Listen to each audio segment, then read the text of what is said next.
Welcome to Press Bonanza. In this series, we delve into pivotal moments in history, starting from 1950, a key year marking the intensification of the war on organized crime. This journey begins with the aftermath of Benjamin Siegel's death, when the Mafia's covert operations began to unravel significantly. In our first series on this channel, we explored a groundbreaking Time magazine article featuring Frank Costello, which marked a significant moment as it was the first major expose on organized crime. This article, which included dismissive quotes from FBI agents about the existence of organized crime in America, set the stage for subsequent explorations into this hidden world. Over the course of several episodes, we've examined various influential magazines like Life, Time, Look, the Saturday Evening Post, and the Sunday Times. Each publication peeled back layers of secretive stories, such as the Vegas skim and Mafia operations in the Bahamas, revealing hidden facets of organized crime.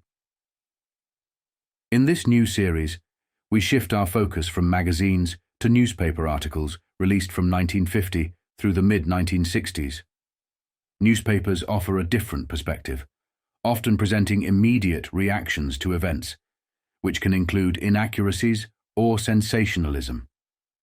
For instance, the assassination of Anastasia in 1957 and the shooting of Costello were watershed events widely covered by the press.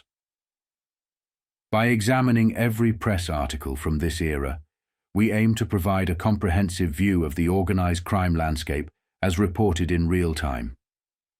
This extensive review will not only cover prominent figures like Carlos Marcello, Tommy Lucchese, Joe Zerilli, the Campisi family, the Trafficante family, Paul Ricca, Tony Accardo and his brother Capone and his relatives Joe Profaci and Joe Bonano, but will also touch on less prominent mobsters, merely mentioned in various articles. This approach allows us to piece together a more nuanced history of organized crime, exploring both major events and the subtler dynamics within different families, including those in Detroit, New Orleans, and beyond. By using press articles as our primary sources, we can reconstruct the narrative of organized crime from 1950 onward, giving you a detailed look at how these events were documented and discussed in the media at the time.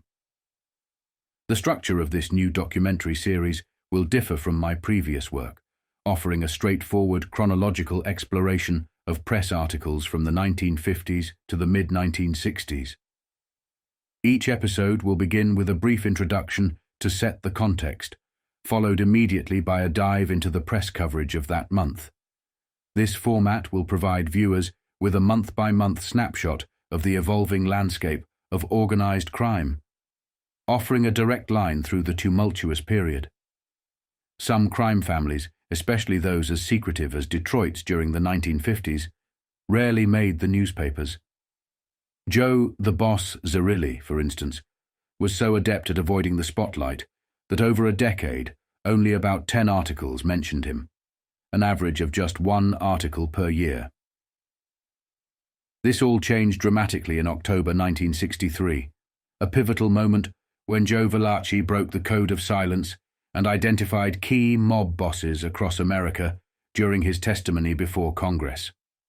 Suddenly, even the elusive big boss of Detroit could no longer hide in the shadows.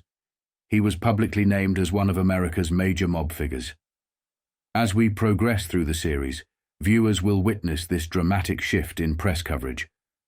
The series aims to not only document the stark increase in media attention, but also to illustrate how the exposure impacted the operations and secrecy of these criminal organizations.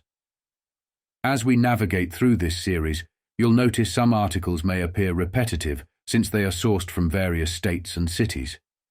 Despite this repetition, each article holds unique, intricate details omitted in others. This approach allows us to piece together a more complete and nuanced picture of organized crime across different regions. We're committed to providing a comprehensive month-by-month analysis, ensuring even the subtlest pieces of information are not overlooked. This method will help us uncover the broader narrative of organized crime in America, highlighting both its widespread influence and regional peculiarities. Join us as we unravel the complex tapestry of organized crime through the lens of contemporary press coverage, article by article. Tommy, Three-Finger Brown Lucchese, was one of Luciano's closest allies and most trusted friends, a man Luciano could rely on completely.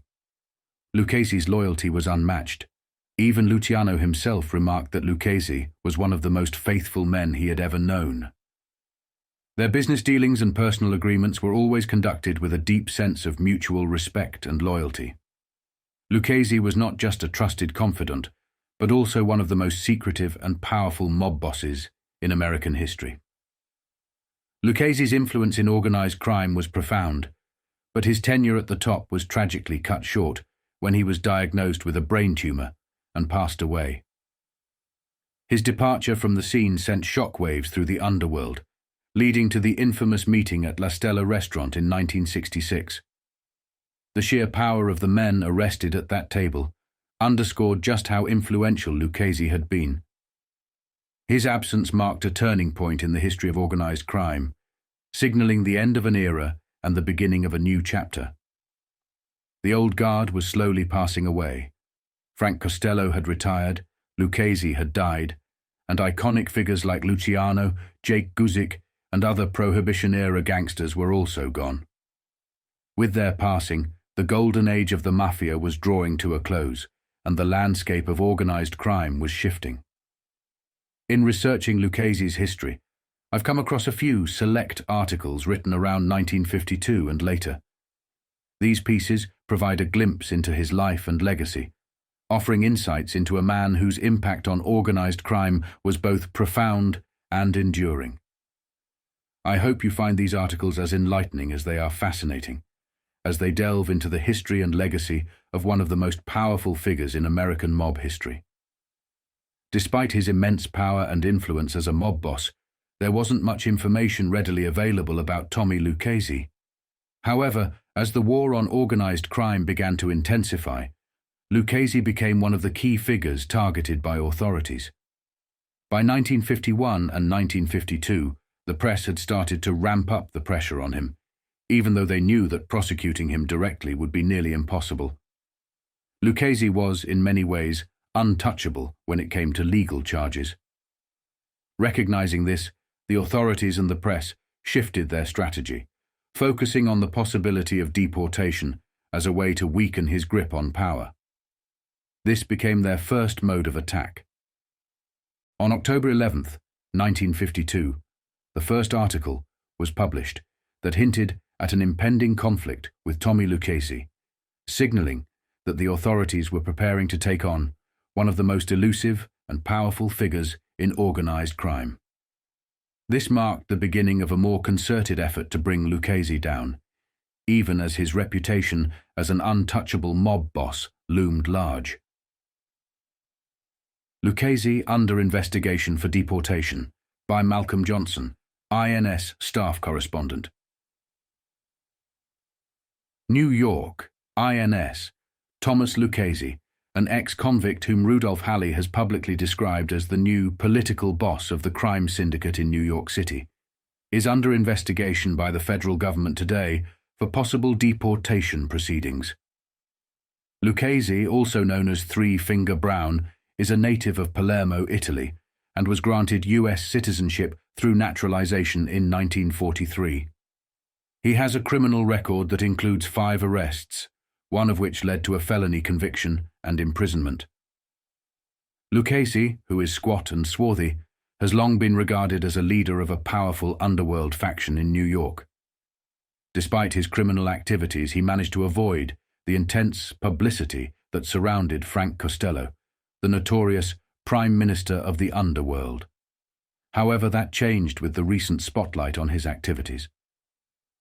Rudolph Halley, the president of the New York City Council and former chief counsel to the Kefauver Senate Crime Investigating Committee, publicly stated that since Costello's recent imprisonment, Lucchese has emerged as the dominant underworld influence in New York City politics. Costello, whose long career as a crime boss was marred by only one conviction many years ago, is currently serving time in a federal prison for his conviction of contempt of the U.S. Senate.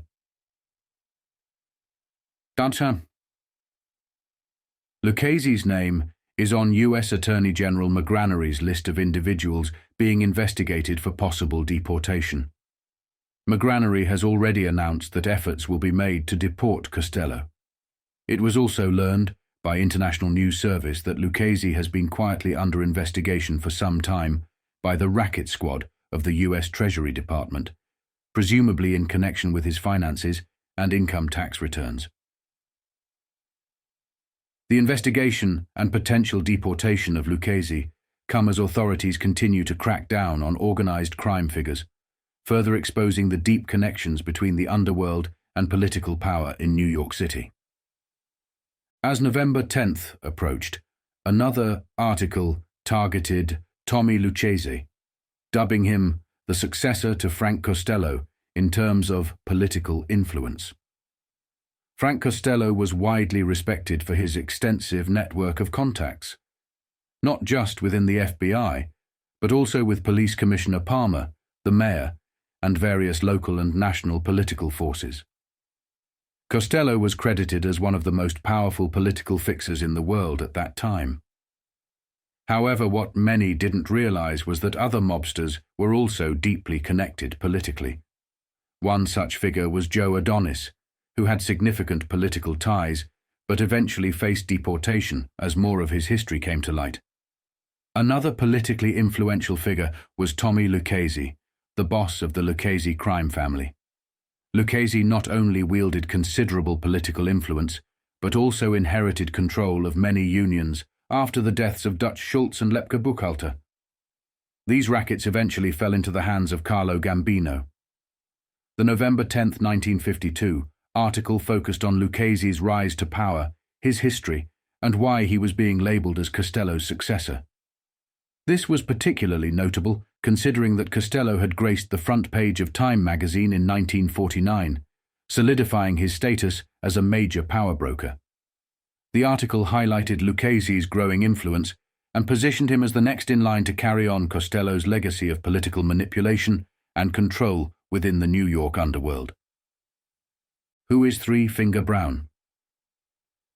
Costello's successor is Pal of Politicians, by Ed Reed and Neil Patterson. Today's most investigated New Yorker is a stocky, mysterious little man whose face few would recognize. Outwardly, he appears to be a prosperous businessman.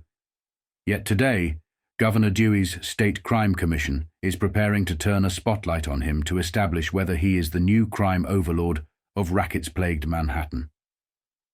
Various other bodies are quietly probing him, and immigration officials are breathing down his neck, seeking to determine whether he should be denaturalized and deported.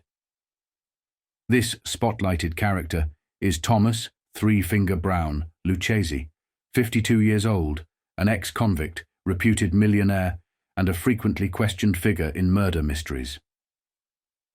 Who is Three Finger Brown? His name first came before the public 2 years ago, when State Industrial Commissioner Edward Corsi, then campaigning as the Republican candidate for mayor, charged that his Democratic rival, Vincent R. Impellitteri, was being backed by Three Finger Brown, whom he also identified as Thomas Lucchese. Most investigated New Yorker, Thomas Lucchese, overlord of rackets-infested Manhattan. Impellitteri retorted that he didn't know a Three Finger Brown, but that he did know Thomas Lucchese, whom he believed to be a reputable businessman. Costello's successor, Halley, charges. Rudolph Halley, former counsel to the Senate Crime Investigation Committee, gives another grim characterization of Lucchese. Halley, who succeeded Impellitteri as council president, and by all indications would love to displace him as mayor, charges that Lucchese has taken over as the rackets king of Manhattan in place of the imprisoned Frank Costello. Intriguing assertions. Yes, but far from the whole story. Actress Joan Bennett denies. Reconciliation New Orleans, November 9th. Actress Joan Bennett denied today that there has been a reconciliation between her and her husband, producer Walter Wanger. The stage and screen beauty said Wanger had traveled to New Orleans to bring her 4-year-old daughter, Shelley, to be with her on a current road tour. She added that Wanger is leaving New Orleans tomorrow to return to Hollywood. The family is sharing a 3-room suite at the St. Charles Hotel, where hotel employees have been given strict orders to ensure their privacy. Wanger was recently released from jail after serving 4 months for shooting Miss Bennett's agent, Jennings Lang. The shooting occurred in a Hollywood parking lot last year. Wanger's jealousy stemmed from his belief that Lang was breaking up his home. Lang was seriously wounded, but recovered. Auto fatality hearing.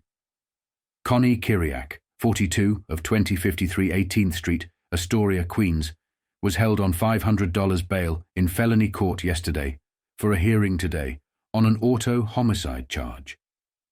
Police said his car killed Signa I. Anderson and injured Walter Deutsch, both of 898 3rd Avenue, Saturday night, as they crossed 3rd Avenue at 53rd Street.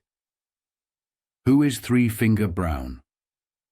Seeking further information, the News conducted its own inquiry, revealing the erstwhile jailbird as the friend and associate of judges, magistrates, high city and federal officials and legislators.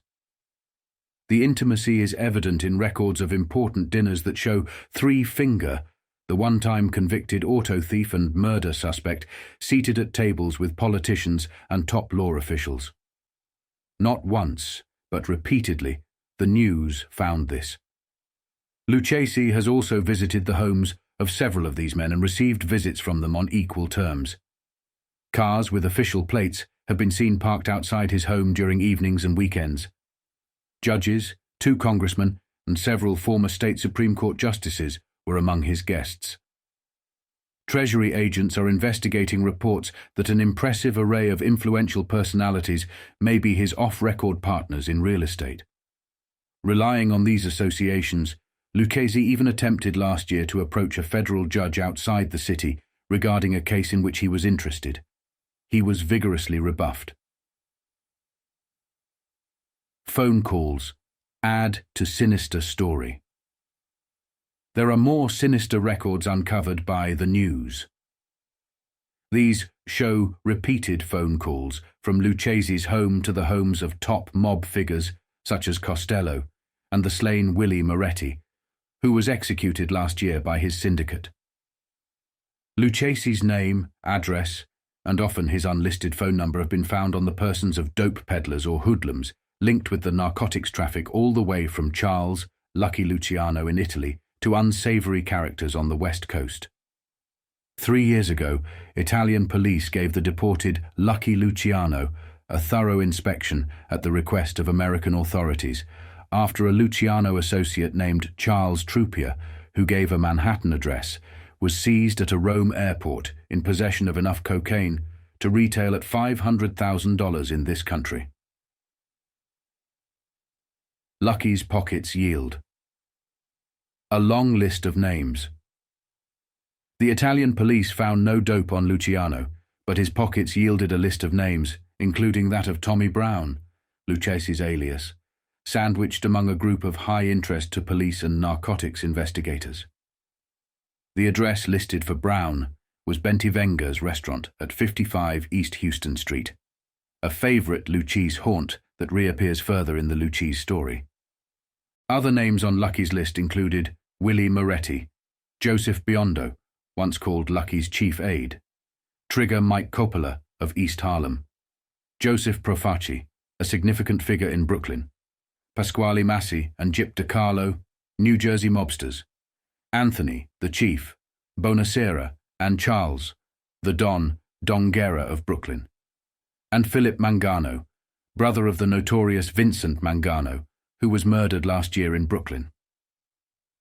Truppier, described as an American Army deserter and the transatlantic courier for a ring that smuggled $25 million worth of cocaine into the United States since the war, was given 18 months and fined.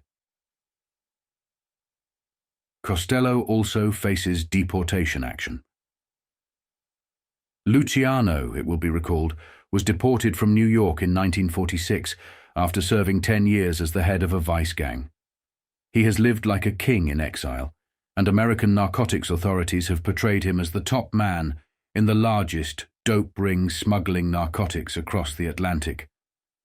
Some sources also believe that despite his absence, he remains the #1 leader of this country's biggest crime syndicate. Just before Luciano unwillingly left these shores, Costello visited him on the boat.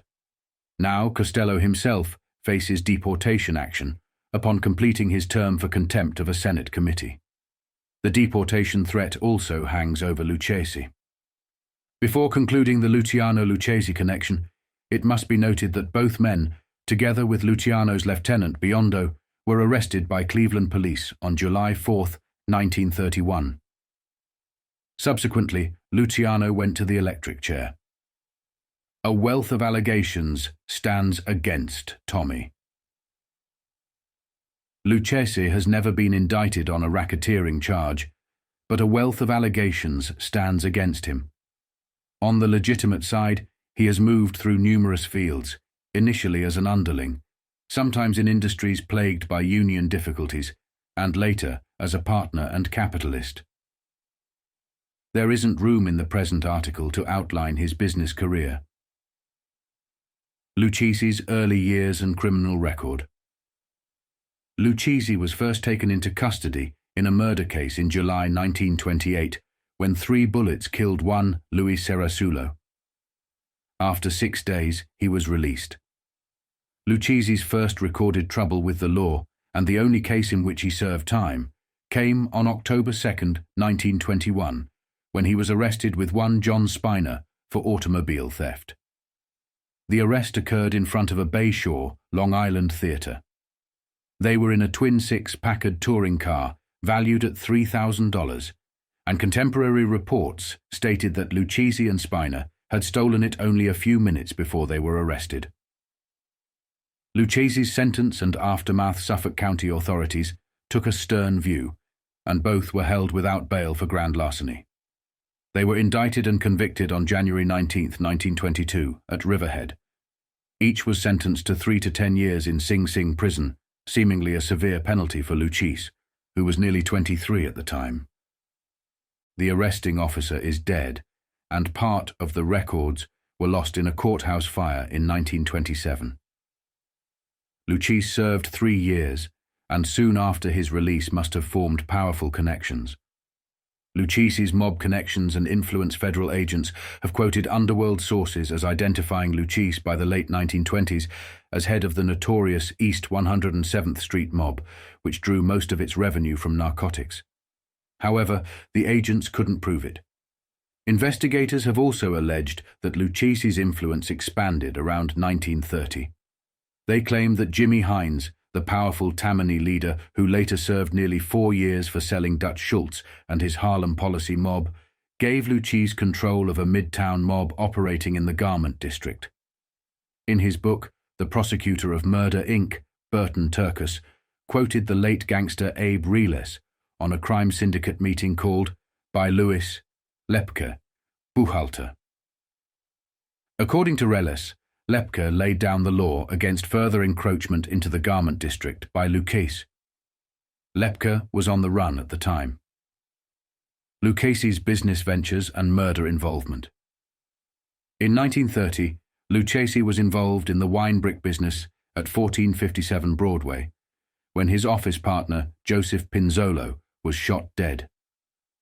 A wine brick was a prohibition dodge, a compressed block of dried raisins that fermented when mixed with water, producing a potent, if raw, alcoholic beverage. After the murder, Lucchese disappeared and was sought for 3 days before turning himself in at the district attorney's office with his lawyer, Francis X. Mancuso. Mancuso was a former General Sessions judge and a Tammany leader, and later became an associate of Lucchese in one of his real estate projects. A homicide charge was lodged against Lucchese, but a grand jury dismissed it 5 months later. More murders and Lucchese's questionable alibis.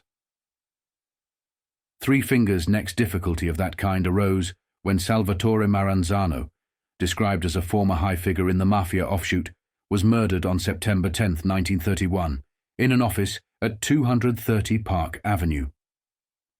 Maranzano was under federal investigation as the alleged director of a large-scale alien smuggling ring. Lucchese's story to the police was simple. He just happened to be in an outer office with many other people when the killing occurred, and he didn't see a thing. The case remains unsolved. Lucchese's attempt to improve his status. With such embarrassing incidents occurring, it's understandable that Lucchese sought to improve his status by forming friendships with politically and officially powerful figures. Board of Elections records show that Lucchese contributed $2,000 to William O'Dwyer's 1949 campaign fund. The contribution was made on January 13, 1950, over 2 months after O'Dwyer's election. Ed Corsi, 2 years ago, emphasized Three Fingers' influence in city politics. But it's less well known that the little ex-convict also managed to make significant inroads into federal official circles. Some critics have pointed out that federal influence is crucial for a mob growing rich on the narcotics trade. It didn't stop there. The next day, another article came out, a follow-up, as they say, revealing more of his history, such as who he was and what he got up to with Luciano and political contacts. Who is Three Finger Brown? Part 2. Racket Boss. Has tie-in to Halls of Justice by Ed Reed and Neil Patterson Thomas, Three Finger Brown, Lucchese, ex-convict, buddy of Lucky Luciano and Frank Costello, and reputedly the new rackets boss of Manhattan, owes a major debt to one man for his ability to mingle with an impressive array of judges, city, and federal officials. This man is Armand Chankalian, a $9,169 a year administrative assistant and close friend of U.S. Attorney Miles Lane. The news inquiry shows that Chankalian, in addition to his job of running the U.S. courthouse, has acted as a sort of social sponsor for Lucchese, facilitating his interactions with key figures in the justice system. Chankalian once said, "There's nothing I like better than seeing people get along," in explaining his role at the courthouse. Loves his job, so much he eschews. Vacation. Chankalian has been with the courthouse for 34 years and enjoys his work so much, along with the power and influence he has acquired, that he boasted several years ago that he never takes a vacation, though he apparently overlooked one notable trip, which will be discussed shortly. It's no wonder that newcomers in the federal prosecutor's office have found it easy to delegate responsibilities to the bustling, ingratiating Chankalian. However, Chankalian's successes in promoting Lucchese backfired when he went outside his jurisdiction and attempted to introduce his pal, Three Finger, to a New Jersey federal judge. Chankalian had gone to Newark to help set up a new administrative procedure in the U.S. courts there. While he was on this mission, Lucchese was also in the building. One day, Chankalian approached a judge and said he wanted to introduce "my friend, Mr. Lucchese." The judge asked, "Who is he?" Chankalian replied, "Just a friend." The judge then demanded, "Isn't he the notorious gangster known as Three Finger Brown?" Chankalian retorted, "No, he is not a gangster. That is all newspaper propaganda." Lucchese, who had been waiting nearby, came forward in time to hear the judge's remark. According to the judge, Lucchese threw his arms out, shrugged, and exclaimed, "Oh, that story. I made a little mistake once, and my family has been suffering ever since." The judge promptly retired to his chambers, cutting off further conversation. Chankalian was stunned by this setback, having never faced such a situation in his own domain. A few days later, he approached the same judge again, stating that his friend, Lucchese, would like to speak with him about a case involving some people Lucchese knew. The judge exploded, ordering, "Get that man the hell out of this building." The judge never learned what case Three Finger wanted to discuss. Other evidence of links to assistant. There is plenty of additional evidence of the connection between Lucchese and Chankalian, who, among his other duties, manages the large court building, oversees the stenographer's pool, has access to confidential records, and apparently has a hand in many important decisions in the U.S. Attorney's Office. They have been seen together at various public functions, including dinners of the Alfred E. Smith Memorial Foundation, Inc., and the Friendly Sons of St. Patrick. At such events, Chankalian is said to have helped Lucchese extend his acquaintance with leading political figures. It appears unquestionable that many to whom Chankalian introduced Lucchese in his legitimate role as a prosperous garment manufacturer were not informed of Three Fingers' criminal background. Lucchese's political activity revealed in Corsi campaign. The Lucchese of today was not publicly spotlighted in a sinister way until State Industrial Commissioner Edward Corsi, Republican candidate for mayor in 1950, made his unproven charges that Lucchese had helped back Imperitore for high office. According to Corsi, leaders of the big crime syndicate met in 1949 at Duke's restaurant, known for its mob clientele, in West New York, New Jersey, to discuss whom to back for mayor. At that time, Mayor O'Dwyer had indicated he would not seek re-election.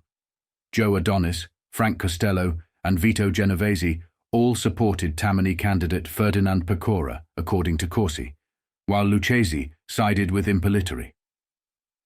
O'Dwyer upset their respective plans by changing his mind and running again. The syndicate promptly backed him. But when O'Dwyer resigned the following year to become ambassador to Mexico, the four leaders again split and backed their previous choices, Corsi asserted. The matter of Chankalian's suite at the Astor. He has been smarter than most underworld characters, Corsi said of Lucchese. He operates a legitimate cloak and suit business on 7th Avenue, Manhattan. But behind this legitimate business, his seemingly respectable hands have reached out for control of the New York underworld. Another bit of evidence of the close relationship between Lucchese and Chankalian was found among records of the Hotel Astor, where Chankalian lived until recently for 7 years. Chankalian paid $3 a day for quite a while, and then switched to a 2-room suite at $10.25 a day, or $3,740.75 a year.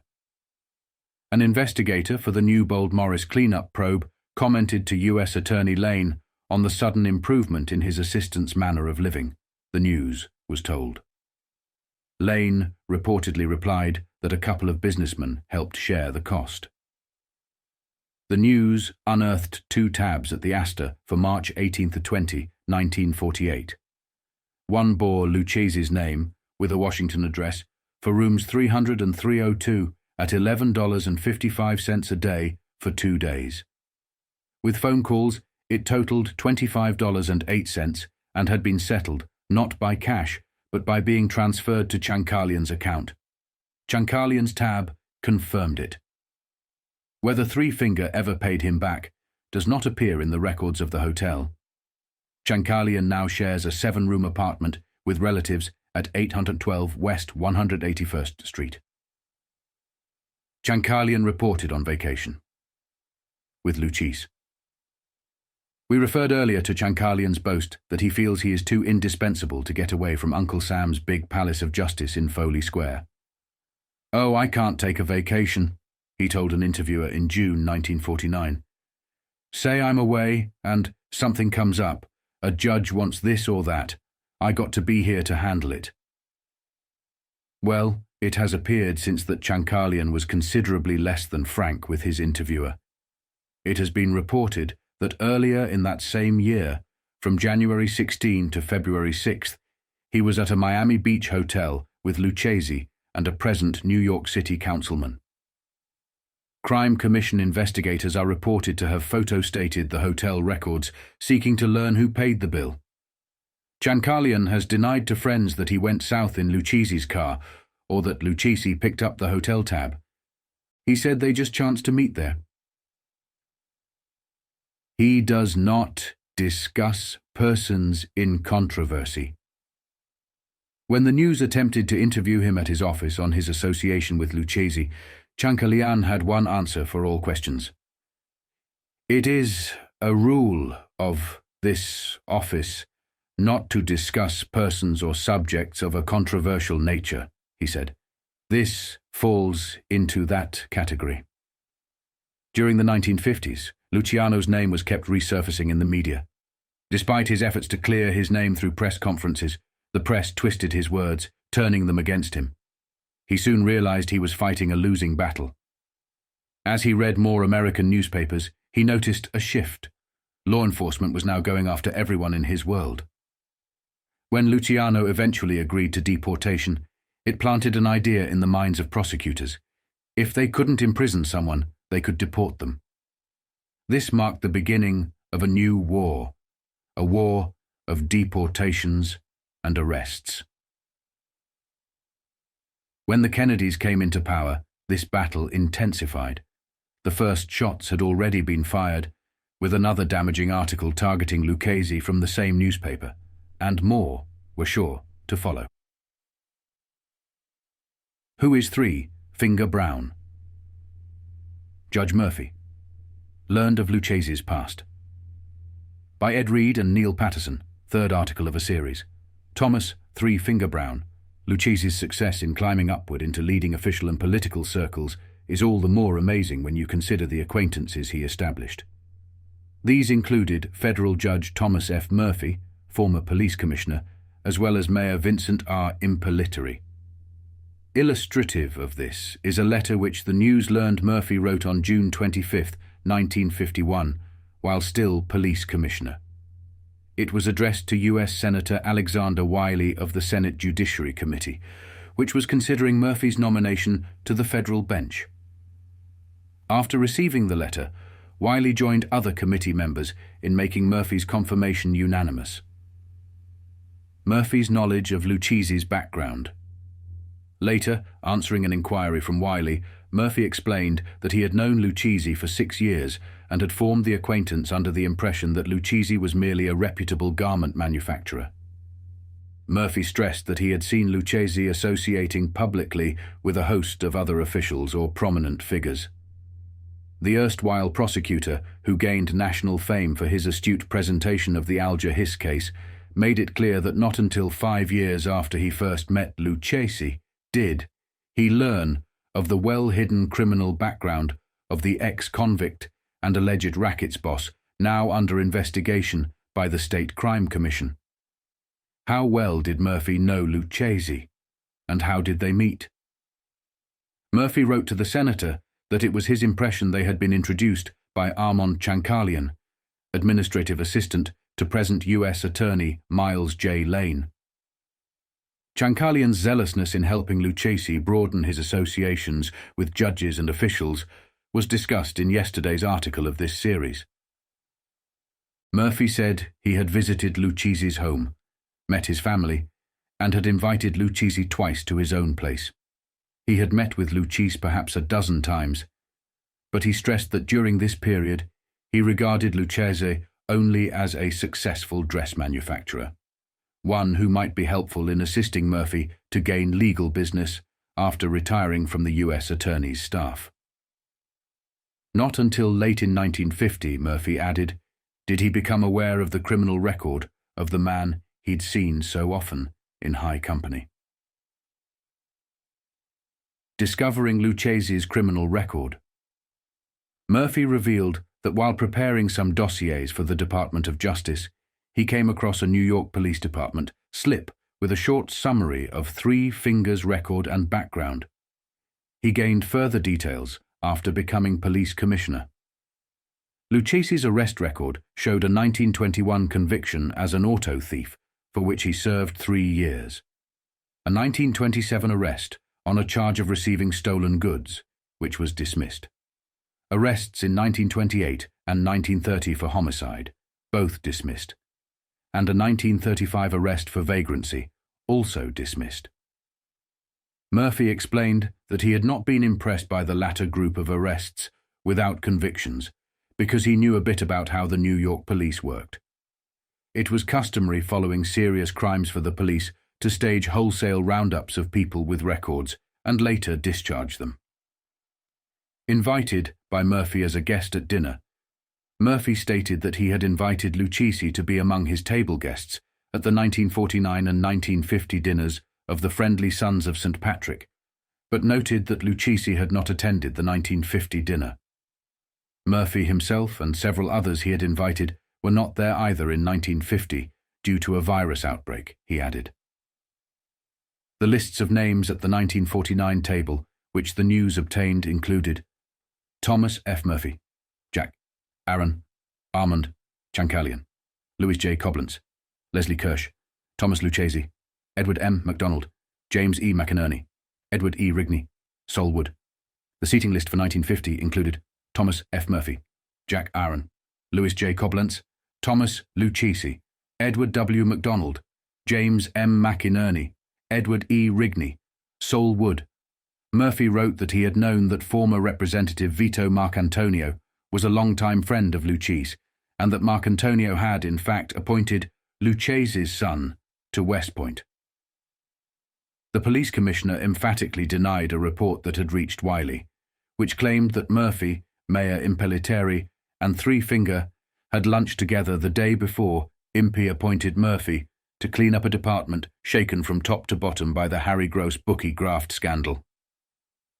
He declared he had no recollection of ever having seen Lucchese and the mayor together.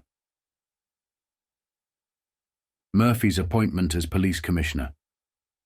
Outlining how he became commissioner, Murphy said he first saw the mayor at City Hall on September 22, 1950, at Impellitteri's invitation. The original proposition was for Murphy to be a liaison between City Hall and the Brooklyn Grand Jury, which was investigating the bookie cop scandal. That was unacceptable to Murphy, who was preparing to argue Hiss's appeal, but he agreed to further consultations. Then, on September 25th, Murphy continued. Impellitteri phoned him and asked him to lunch at a little Italian restaurant, Bentivegna's restaurant, at 55 East Houston Street, where the mayor offered Murphy the job as New York City's police commissioner. Murphy stressed that only he and the mayor sat down together, and that he felt sure Lucchese knew nothing of their appointment. It was at this meeting that Impellitteri offered Murphy the job of being a big new broom in the police department, and Murphy was sworn in the next day. Lucchese's role in Impellitteri's campaign. Murphy advised the senator that since seeing Three Fingers' police record, he had talked with Lucchese only once. On that occasion, Lucchese provided him with information that the new commissioner used to good advantage in cleaning up the police department. Murphy defended Lucchese on several points in his lengthy reply, noting that he understood the Senate Crime Committee had been unable to associate the man with any rackets, hoodlums, or other underworld characters. Summing up his opinion of Lucchese, Murphy said the man impressed him as a decent, respectable citizen who, having paid his debt to society, was trying to raise his family in the American tradition. In giving his report on the Lucchese records, he saw at headquarters. Judge Murphy seemingly was unaware of other material that had formed part of a Senate crime investigator's report 5 months earlier. In the latter, the investigator named the New York police files as his source for stating that the list of Lucchese's associates included such top gangsters as Vito Marcantonio, Willie Moretti, Tough Joey Rao, Trigger Mike Coppola, and Anthony Tony Bender Strollo, New Jersey rackets boss. Mayor Impellitteri refused to comment because he had been questioned as a witness in connection with the State Crime Commission hearings opening tomorrow, and is under an injunction not to discuss his testimony. However, his friends presented what they said was the true story of his association with Lucchese.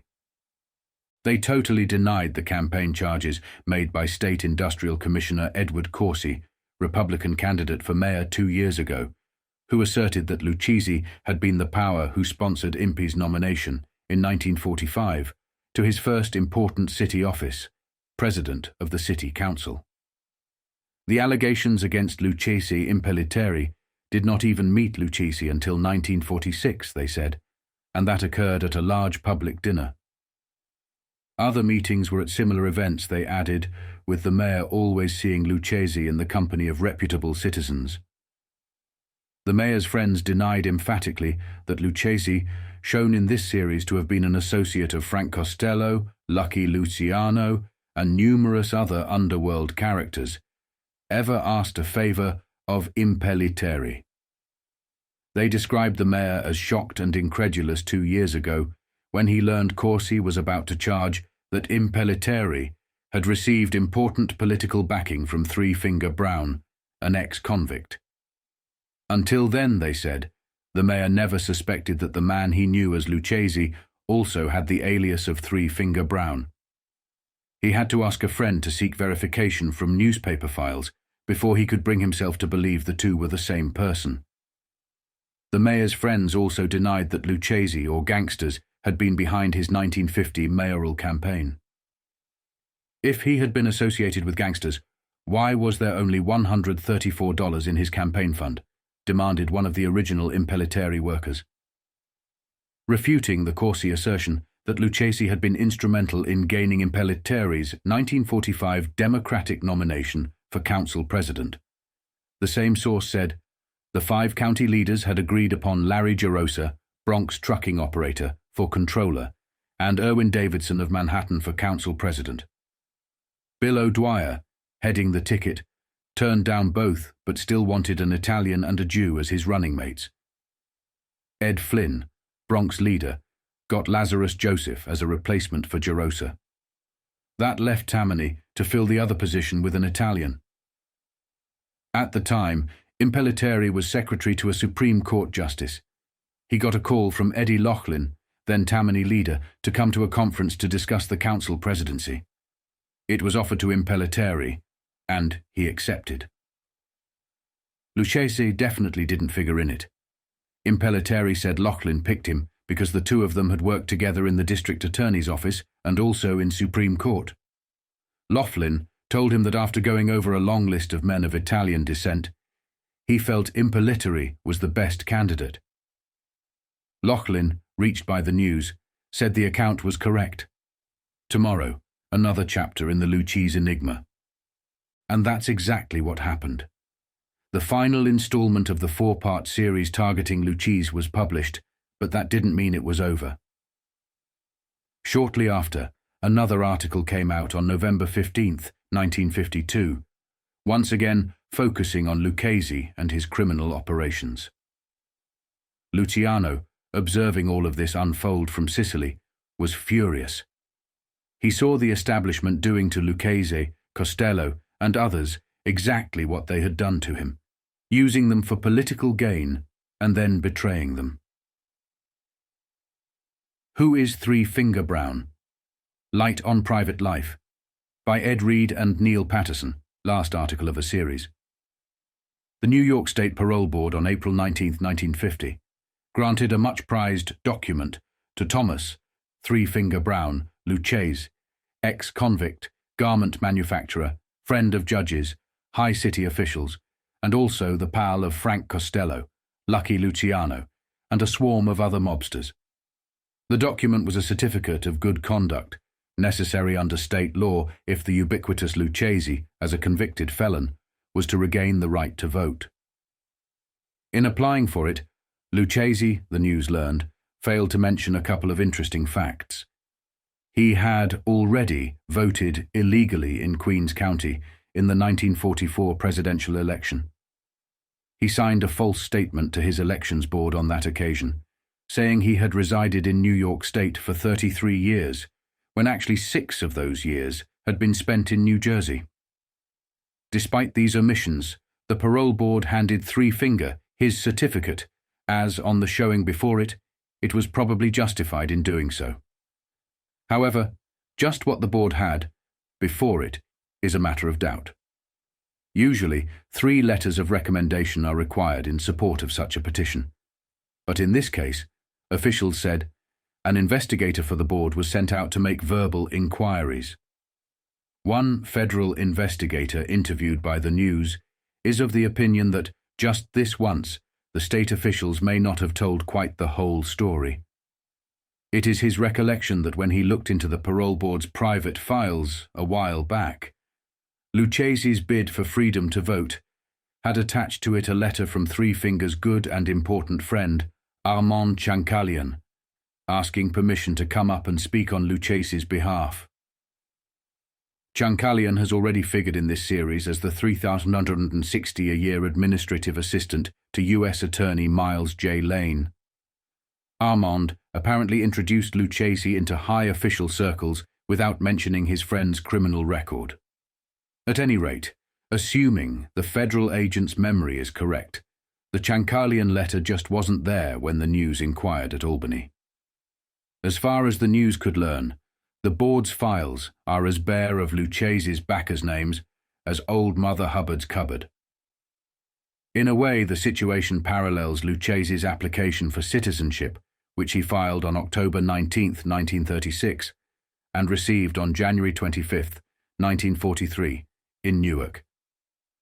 This series reported Monday that immigration officials, on orders of Attorney General James P. McGranary, are now investigating to determine whether he should be denaturalized and deported. Did not list 4. Arrests in crime application. In applying for citizenship, Lucchese declared his 1 felony conviction for a 1921 auto theft, but failed to list 4 other arrests, 2 for homicide, in which he won dismissals. This alone does not constitute fraud. 1 federal source told the news. An applicant for citizenship is supposed, in addition to renouncing foreign sovereigns, anarchy, and polygamy, to live cleanly and avoid evil companions while waiting for the processes of law and time to place him among the U.S. electorate. Found in restaurant during federal raid? Did Three Finger do so? Well, on March 31, 1941, George H. White, then Assistant Supervisor of the Federal Narcotics Bureau, led 7 officers into Duke's Restaurant, a resort on Palisades Avenue, Cliffside Park, famous for its mob clientele and good food. White signaled his arrival by heaving a heavy stool through a bar window, and then hauling out 80 men, many with criminal records. The group included Lucchese, the infamous Willie Moretti, who was put on the spot last year at Joe's Elbow Room near Duke's, and Willie's brother, Salvatore Solly Moore, Moretti, also deceased, Arthur Langano, a convicted robber, and Salvatore Arcidiaco, an ex-con considered by federal officials a major narcotics pusher. The agents who were investigating the suspected coercion of some Moonachie, New Jersey, police who were government witnesses in a narcotics case, reported finding Lucchese at the table with Arcidiaco and the Morettis. Three Finger told White that he was a resident of the neighborhood and had just dropped in for a cup of coffee. He was released after questioning. Talked 500 pages to State Crime Probe. That episode may do Lucchese no good when immigration officials get around to weighing his case, but he probably faces greater peril at the moment from the State Crime Commission, whose open hearings begin today. Lucchese, in preliminary appearances, has already given about 500 pages of testimony. He has denied knowing a long list of hoodlums, some of whom have been connected with him in this series. If committee counsel can prove he lied, perjury charges will follow. Lucchese's business ventures. But though his name, address, and unlisted phone number have been found often on the persons of arrested gangsters and narcotics suspects, don't jump to the conclusion that Lucchese's associations have been strictly divided between the underworld and the political bigwigs, whose friendship he cultivated. There's another interesting side to Lucchese, the businessman. His upper bracket friends know him as the secretary-treasurer of Brownell Lantard, 253 West 37th Street, a reputable garment manufacturing firm doing business of $1 million a year or better. Louis Kaufman, a respected businessman, is president. The vice president is Joseph Logano, who, before entering the dress trade, spent a year and a day in Atlanta Penitentiary for selling narcotics. Brownell, incorporated on March 1, 1946, yielded a major part of the $250,000 income Lucchese reported from 1942 to 1951, on which he paid $70,000 in taxes. Other ventures and past activities. Not all of Lucchese's ventures have been as humdrum as garment manufacturing. Years ago, he was part of a mob group that operated the Casino de Paris, with Billy Rose hired to stage the shows. Other partners included Sammy, Whitey, Sperber, with a record of arrests as a dope pusher, and Renee Brown. Another former member of the group credits Lucchese with originating a novel, Means of Discouraging Competition.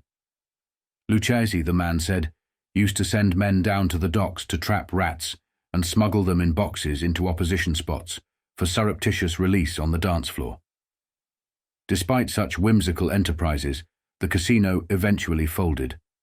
Billy Rose left it in high dudgeon after returning from Europe and finding that the mob had, without consulting him, fired some of his best talent, including Eleanor Powell and Benny Goodman. Billy told the news that he hasn't seen Lucchese for many years, but that Lucchese and the crowd still owe him $16,000 for his services as an entrepreneur. Prohibition and other interesting fields. Lucchese has been pictured, though without proof, as one of a mob group that suffered heavy financial loss when Prohibition was repealed, and the King's Brewery bootleg alcohol project went down the drain. The late beer king, Jacob Ruppert, reportedly offered $8,500,000 for the plant because of its excellent beer-making facilities, but the syndicate held out for too much. Ruppert withdrew his bid, and eventually they got little or nothing. Lucchese was not always involved in such interesting fields. He was working in a munitions plant when his right index finger was blown off around the end of World War I. He described himself as a grocer when sentenced at Riverhead, Long Island in 1922 as an auto thief. He has been a plumber's helper, machinist, lathing foreman, dried fruit importer, wine bricks, a Prohibition dodge, and hat manufacturer. He has been associated with a window cleaning firm and commercial contracting, hoisting equipment, construction, real estate, and other fields. Influence in the garment district. In the garment district, he is reputed to have wide influence, far exceeding the scope of his own firm. He has been depicted by some as a controlling rackets figure, with more power than the late Louis Lepke Buchhalter ever had. Some of his enemies accuse him of driving Lepke out of the rackets to his death in the electric chair, but no solid proof has been offered. Involvement in the Senate Crime Committee. Lucchese was subjected to preliminary questioning in the Senate Crime Committee's investigation, as a result of campaign charges the previous fall by Edward Corsi, the GOP candidate for mayor, who pictured Lucchese as a top behind-the-scenes political power.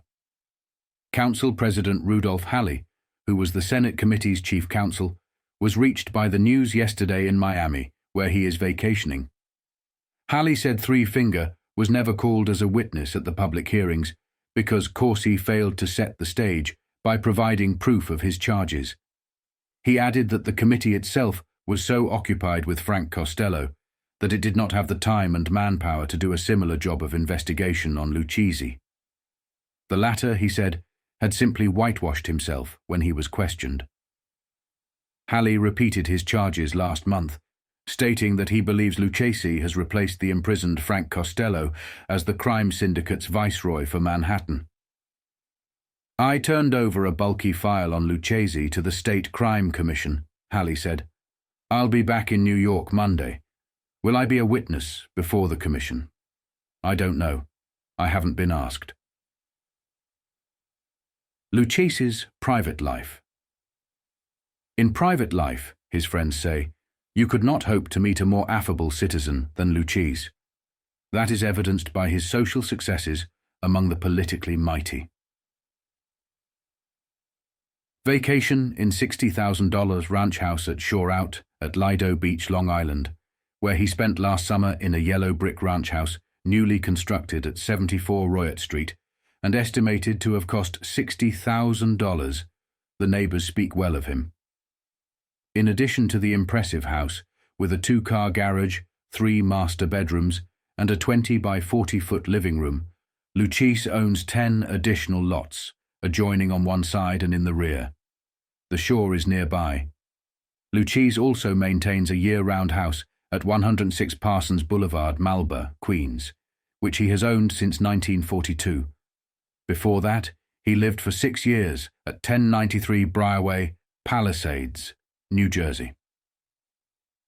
Lucchese pays cash on the barrelhead for all purchases, and Internal Revenue investigators are having a hard time following his trail.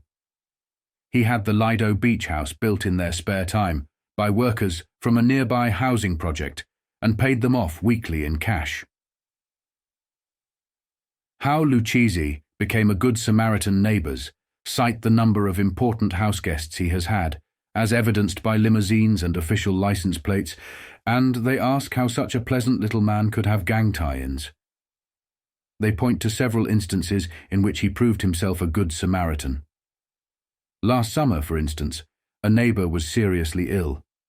Lucchese visited him and learned that a doctor had said the man could receive the required treatment only at Mayo Clinic, but the clinic had a 3-month waiting list. "That's ridiculous," Lucchese reportedly exclaimed. He picked up a phone on the spot, the story goes, and called an associate whom he greeted as Rosie. Within an hour, a return call came to the sick man advising that he could be admitted to Mayo Clinic the following day. How Lucchese managed it, the man doesn't know, but he's grateful. On November 15th, Tommy Three-Finger Lucchese's name was back in the papers once again.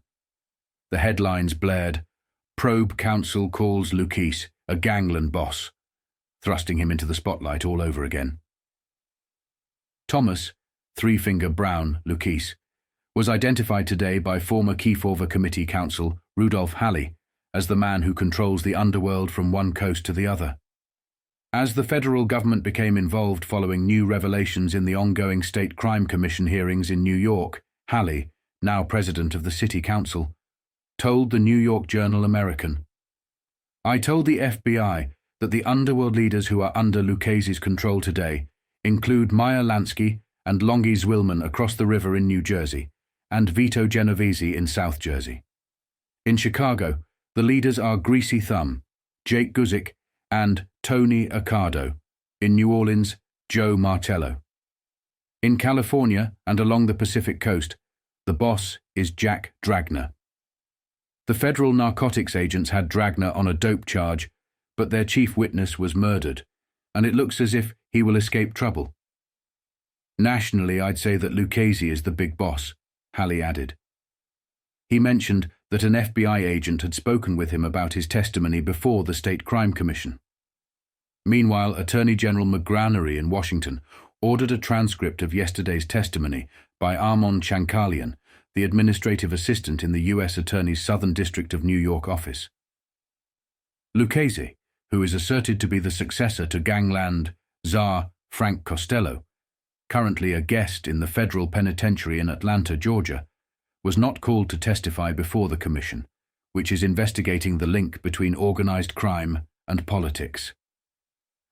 This article, published on February 3rd, reports on the dismissal of Armand Chankalian, an aide to U.S. Attorney Miles Lane, following revelations of his long-standing association with notorious underworld figure Tommy Three-Finger Brown Lucchese.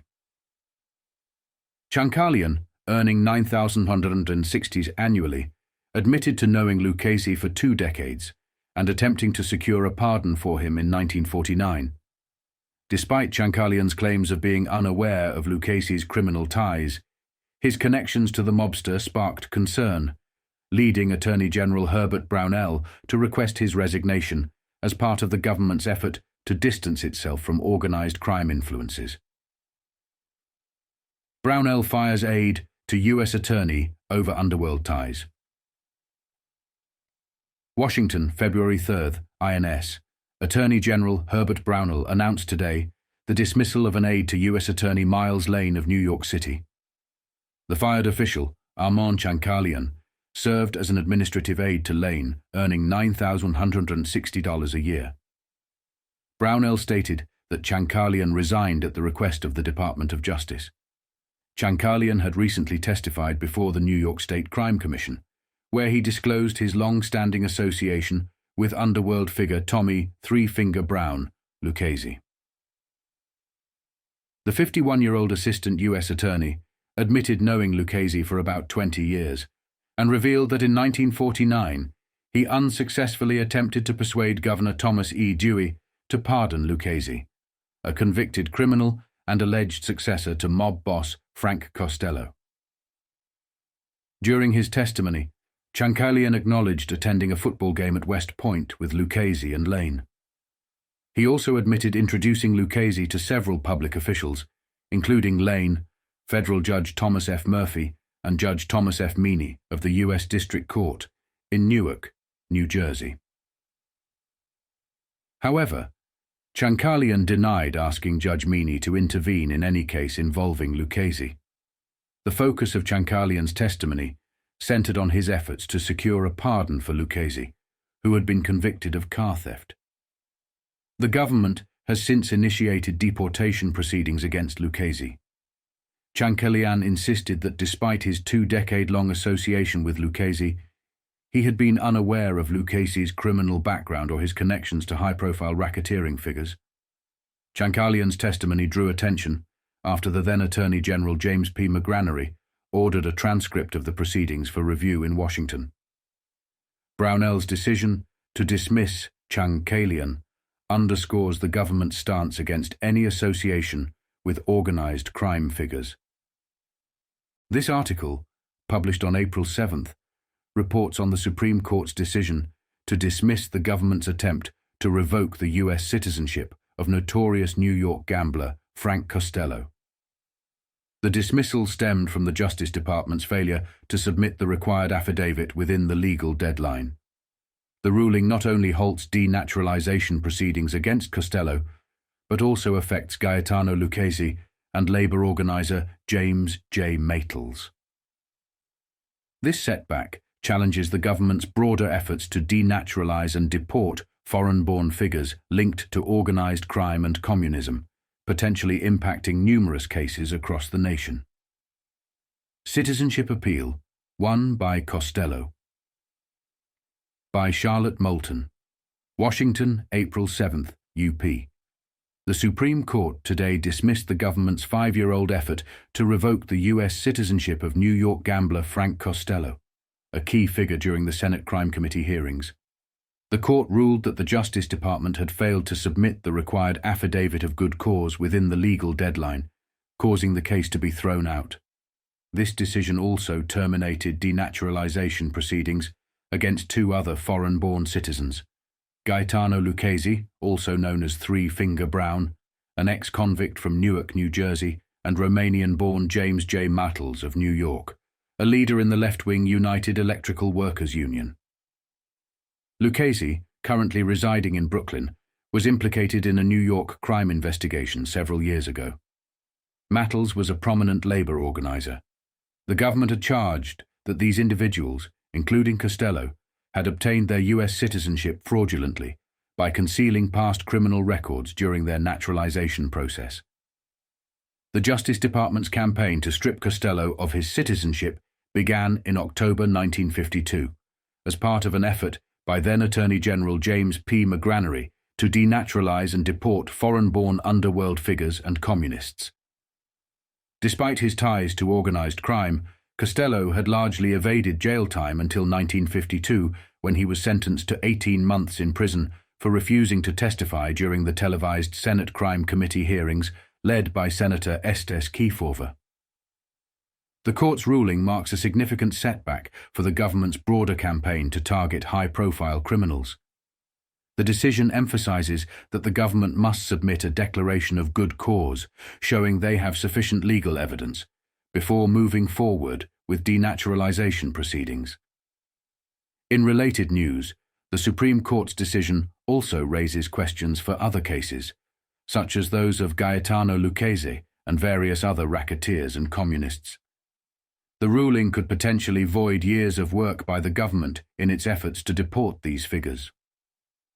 Legal experts are now examining the impact of the ruling on a broader scale, including its potential effect on the case of Russell Bufalino, a Pittston businessman currently facing deportation for attending a notorious gangland convention in Appalachian, New York.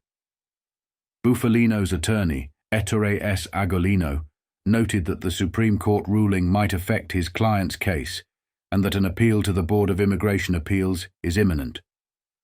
If the board rejects Bufalino's appeal, further legal proceedings, potentially leading up to the U.S. Supreme Court, are expected. The Supreme Court's ruling may allow previously deported individuals, including prominent gangsters and communists, to challenge their deportation cases.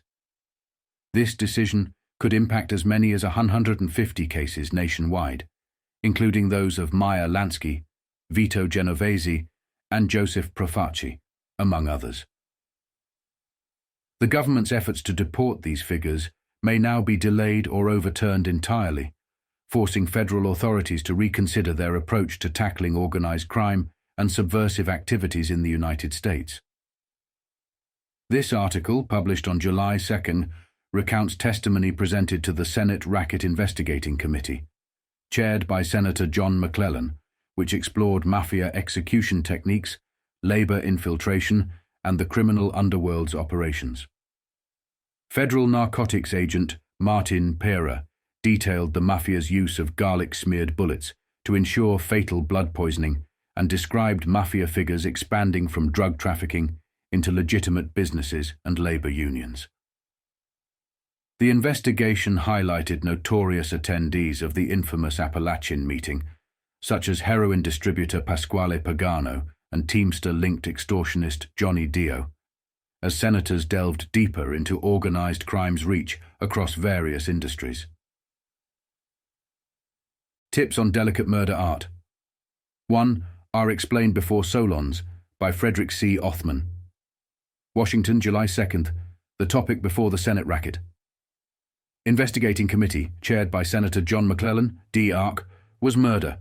Specifically, how to commit it, Mafia style. The caucus room was packed with tourists dressed for summer, as well as a few men with slicked back hair, dark sunglasses, and polished shoes, some of whom were gangsters subpoenaed to testify. No guns or garlic were visible, but the discussion delved into chilling details.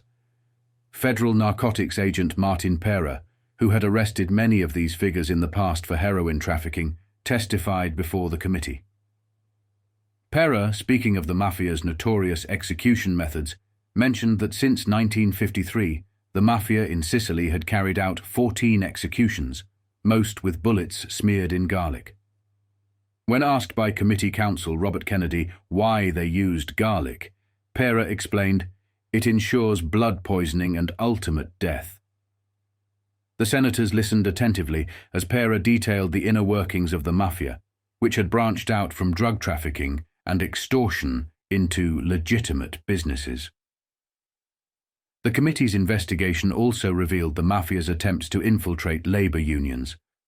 A dossier of 58 gangsters who attended a notorious meeting at Appalachian, New York, listed their various crimes and business fronts. The criminals ran businesses ranging from auto dealerships and funeral homes to grocery stores and boxing promotions. Some had even ventured into more respectable ventures, such as manufacturing ladies' dresses and leading dance bands. However, many continued importing olive oil, cheese, and pizza ingredients alongside narcotics like heroin. Pera described Pasquale Pagano, a business agent for a local HOD carriers union, who was also a heroin distributor. Pagano's influence allowed him to bypass the usual $400 fee that longshoremen charged to smuggle a kilo of heroin off a docked ship in New York. Pagano is currently serving time for narcotics-related crimes. The committee's investigation aimed to uncover the mafia's extensive criminal network and its efforts to launder profits through legitimate enterprises.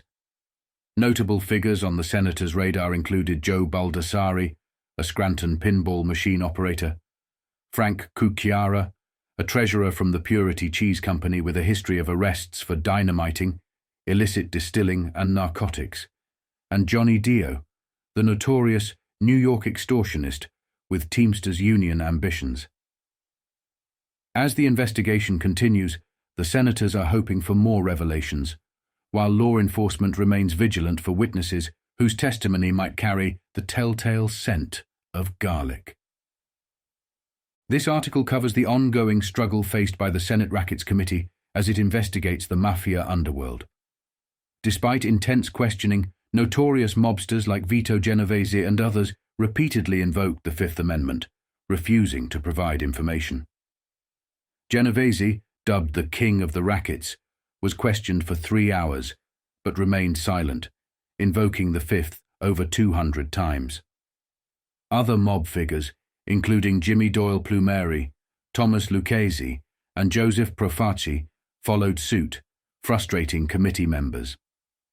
Chairman John McClellan expressed anger at the lack of cooperation and called for expedited deportation proceedings for foreign-born criminals like Genovese. Hoods remain silent in Rackets hearings. By Dick West, United, Press International, Washington. The Senate Rackets Committee's investigation into the Mafia underworld is facing severe obstacles due to the deep-rooted gangland code of silence. So far, the committee has been unable to extract any useful information from the individuals most familiar with the Mafia's operations: the mobsters, hoodlums, gamblers, killers, and dope pushers who comprise its ranks. On Wednesday, the committee made a significant attempt to crack the wall of silence by questioning Vito Genovese, who is considered the king of the rackets in both New York and New Jersey. Despite being grilled for nearly 3 hours, Genovese, who wore yellow-tinted glasses, refused to reveal anything. Like many before him, Genovese invoked the Fifth Amendment, refusing to answer any questions that might incriminate him. Another attempt. The committee planned to continue its efforts today, although success was not anticipated. Among those scheduled to testify were 2 notorious New York underworld figures: James Jimmy Doyle Plumeri, a convicted labor extortionist and uncle of the infamous Johnny Dio, and Thomas Lucchese, also known as Three Finger Brown.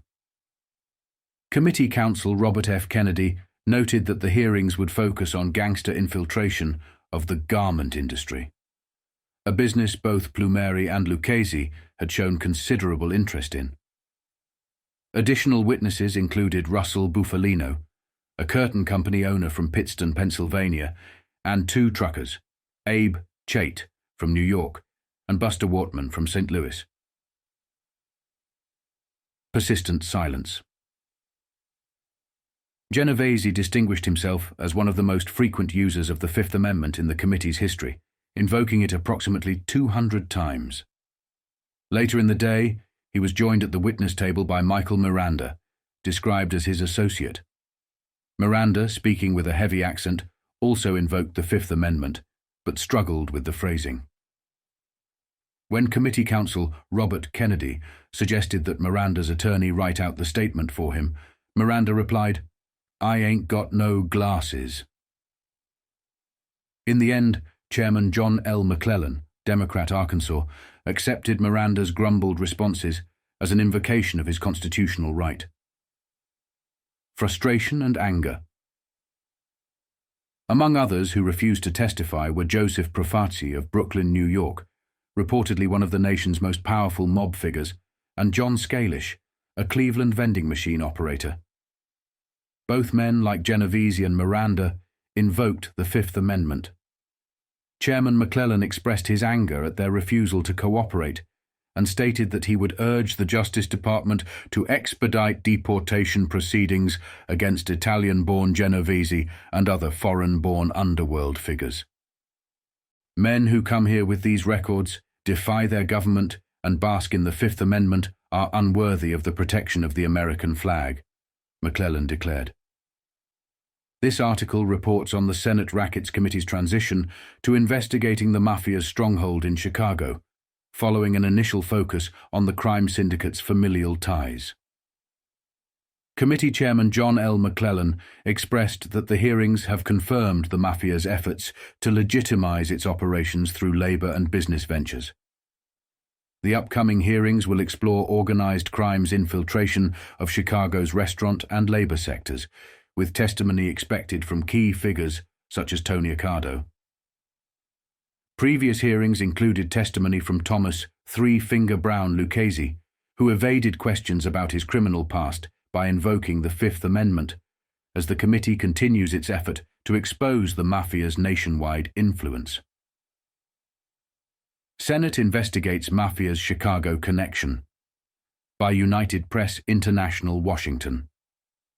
The Senate Rackets Committee has concluded its exploration of the Mafia's complex familial ties and is preparing to delve deeper into the criminal underworld of Chicago. Chairman John L. McClellan, Democrat Arkansas, said Thursday, as the first phase of the hearings wrapped up, that the evidence presented can leave no doubt that the U.S. crime syndicate is trying to establish a veneer of respectability through legitimate labor and business connections. The committee's next round of hearings, set to begin next week, will focus on the infiltration of Chicago's restaurant and labor industries by organized crime. Among the key witnesses expected to testify is Tony Accardo, identified as one of Chicago's top crime figures. McClellan emphasized that the information gathered paints a troubling picture of the Mafia's efforts to assert dominance in industries across the country. During the 4-day hearing, hundreds of names of well-known gangsters, their families, and their victims were entered into the committee's record. Although many witnesses invoked the Fifth Amendment to avoid answering questions, law enforcement officials provided detailed testimony about the intricate father-son, uncle-nephew relationships that allow the Mafia to stretch from coast to coast. One prominent figure who testified was Thomas Three-Finger Brown Lucchese, a reputed Mafia boss. Lucchese, who described himself as a dress contractor, denied any association with the Mafia and refused to answer questions about his alleged criminal activities, invoking the Constitution to protect himself. Committee counsel Robert F. Kennedy, frustrated by Lucchese's evasiveness, pressed him on his long history with the underworld dating back to the 1920s. Lucchese was once charged with murder in 1928, though the charge was later dropped. He earned the nickname Three-Finger Brown after losing a finger in an industrial accident in 1917. Lucchese explained that the nickname was not one he chose for himself, but was given to him by police after his first arrest, a nod to the famous baseball pitcher Mordecai Three-Finger Brown, who also had only 3 fingers on his pitching hand. As the hearings continue, the committee hopes to further expose the Mafia's attempts to infiltrate legitimate industries and consolidate power across the nation. This article, published on October 1st, covers the testimony of Joseph Valachi, a former Cosa Nostra member turned informant, who implicated a Connecticut businessman in 3 underworld killings from the 1930s. Valachi detailed the murders of Steve Ferrigno, Alfred Mineo, and Joseph Pinzolo as part of a Mafia war between the Maranzano and Masseria factions. Valachi's testimony also linked infamous crime figures, such as Vito Genovese and Tommy Lucchese, to organized crime in New York and beyond. The Senate Rackets Committee, led by Attorney General Robert F. Kennedy, plans to use Valachi's testimony in future criminal trials to further expose and prosecute organized crime leaders. Valachi fingers. Businessman as Underworld Killer United. Press International, Washington, October 1st, Cosa Nostra. Informer Joseph Valachi told a lurid tale of murder today, recounting gang warfare from the 1930s, and named a Connecticut restaurant owner as a participant in 3 underworld killings. Valachi testified that a man named Bobby Doyle was one of the men who gunned down Steve Ferrigno, also known as Funici, and Alfred Mineo on November 5, 1930, from the window of a Bronx apartment. He also stated that Doyle killed Joseph Pinzolo in August of the same year in Pinzolo's office. An unnamed visitor was also killed, Valachi said. Valachi testified that when Doyle left the streets in 1960, he was living in Stamford, Connecticut, where he operated jukeboxes, cigarette machines, and a booking business. he asked the questioning Senator Henry M. Jackson, D. Washington. "You know what bookmaking is?" Valachi said that although Doyle was not charged with the Pinzolo killing, he had heard about it from Doyle himself. New York detective Ralph Salerno, an expert on syndicated crime, provided the Senate Investigations Subcommittee with police records of the killings described by Valachi. The records listed the Ferrigno case as still active in the department files. Valachi explained that the killings were part of a gangland war between the Maranzano mob and the Masseria group. Valachi also noted that Doyle and another member of the Maranzano faction had recruited him into the Cosa Nostra. In an account reminiscent of crime dramas, the stubby, red-haired gangland alumnus testified that he had been staked out for 2 months to watch Fanisi from an apartment in the same building. Valachi said he was supposed to drive the murder car, but was recognized by the doorman during an earlier failed attempt. The murder was committed the next day by Doyle and a now deceased sharpshooter named Buster, Valachi said. According to subcommittee aides, New York authorities have not yet identified Buster, who was believed to have ties to Chicago. Valachi, testifying about murders dating back 3 decades, also linked Gaetano Lucchese, also known as Tommy Three-Fingered Brown, with New York mob operations. Senator Jacob K. Javits, R. New York, called the disclosure about Lucchese, who fronts as a dress manufacturer, the most important revelation of the hearings to date. In other testimony, Valachi stated that underworld overlord Vito Genovese, currently serving time at the federal prison in Fort Leavenworth, had gambling interests in Las Vegas in partnership with Meyer Lansky. Lansky was a prime target of the special Senate committee that investigated syndicated crime in 1950-51 under the late Senator Estes Kefauver, D. Tennessee. Details of Lansky's Las Vegas operations were not immediately explored by the subcommittee. Describing the 1930 war for control of Cosa Nostra, Valachi explained that he was recruited to spy on the Masseria group, which was led by Genovese. Valachi recounted how he fingered Mineo and Ferrigno, 2 of the Masseria bosses, as they left an apartment at Pelham Parkway, New York City. He described Buster as being only 22 years old at the time, looking like a college boy who always carried a violin case. When asked what was inside the case, Valachi replied, "A machine gun." He said Buster had fled Chicago due to trouble with the mob there, and also claimed that Buster confessed to murdering Peter Morello, known as the Clutching Hand, one of the original bosses of Cosa Nostra. Valachi explained that keeping Mineo and Ferrigno under surveillance was his first assignment with Cosa Nostra while he was still on probation. After the twin killing, Valachi became a full-fledged member of the organization. The subcommittee also unveiled a master chart listing the leaders of New York's notorious 5 families, which allegedly dominate organized crime in the nation's largest city. The chart named Vito Genovese, Carlo Gambino, Giuseppe, Joe Magliocco, Joseph Bonano, and Gaetano Lucchese as the current underworld bosses, aided by 7 underbosses. Senator Javits recalled that Valachi had testified the previous Friday that Genovese had interests in Las Vegas. He asked what operation Genovese controlled. Valachi responded, "Anywhere that Meyer Lansky is, there's Genovese. They do everything together." Valachi indicated that these ties continued to the present day, as far as he knew. Lansky has long been recognized as a top-level racketeer by law enforcement. In 1951, the Kefauver Committee categorized Lansky alongside Frank Costello and Joe Adonis as the eastern axis of a nationwide syndicate of racketeers. During that period, Lansky's position was considered to be superior to Genovese's in the hierarchy of what was commonly referred to as the Mafia. Valachi also recounted a rumor that circulated within his gang that Abe Areles, a witness against Genovese who was held in protective custody more than 10 years ago, was thrown out of a hotel window by policemen assigned to guard him. "The boys talked about it," Valachi said. "I believed it."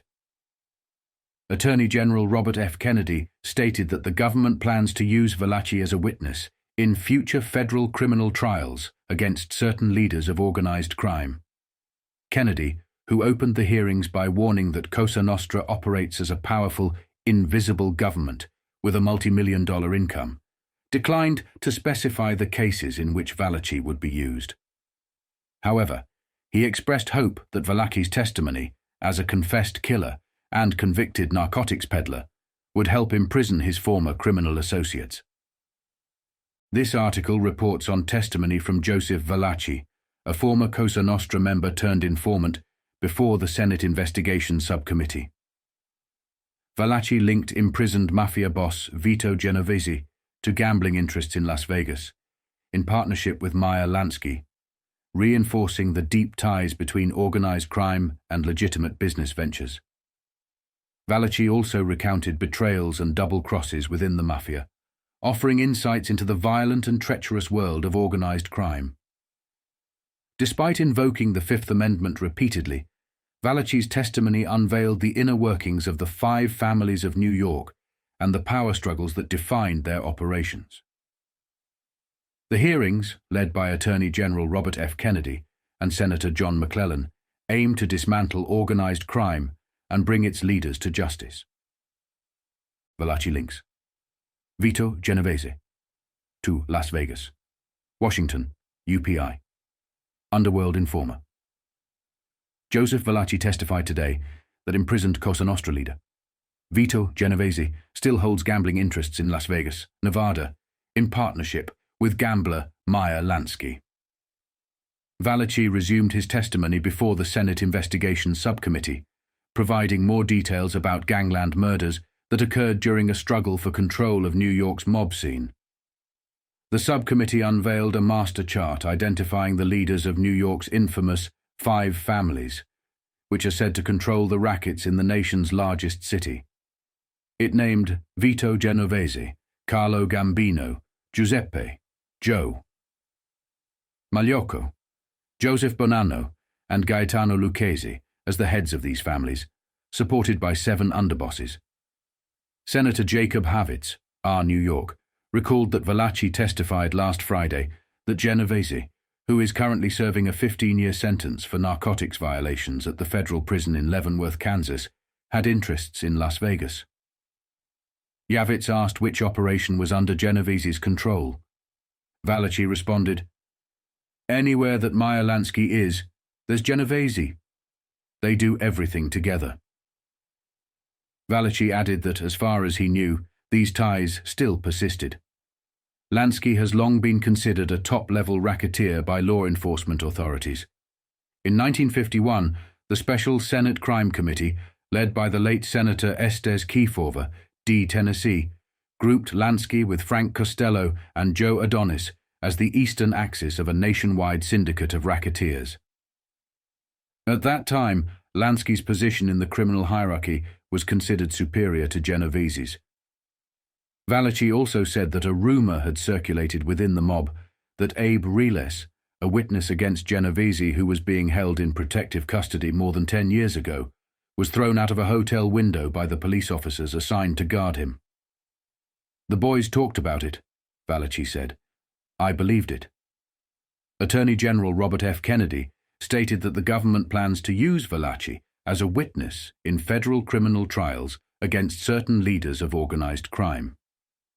Kennedy, who initiated the hearings last week with a warning about Cosa Nostra being a powerful, invisible government with multi-million-dollar revenues, declined to specify which cases would involve Valachi's testimony. However, he expressed hope that Valachi's testimony, as a confessed killer and convicted narcotics dealer, would help imprison some of his former associates. The subcommittee also revealed a colorful chart detailing gangland assassinations dating back to 1930.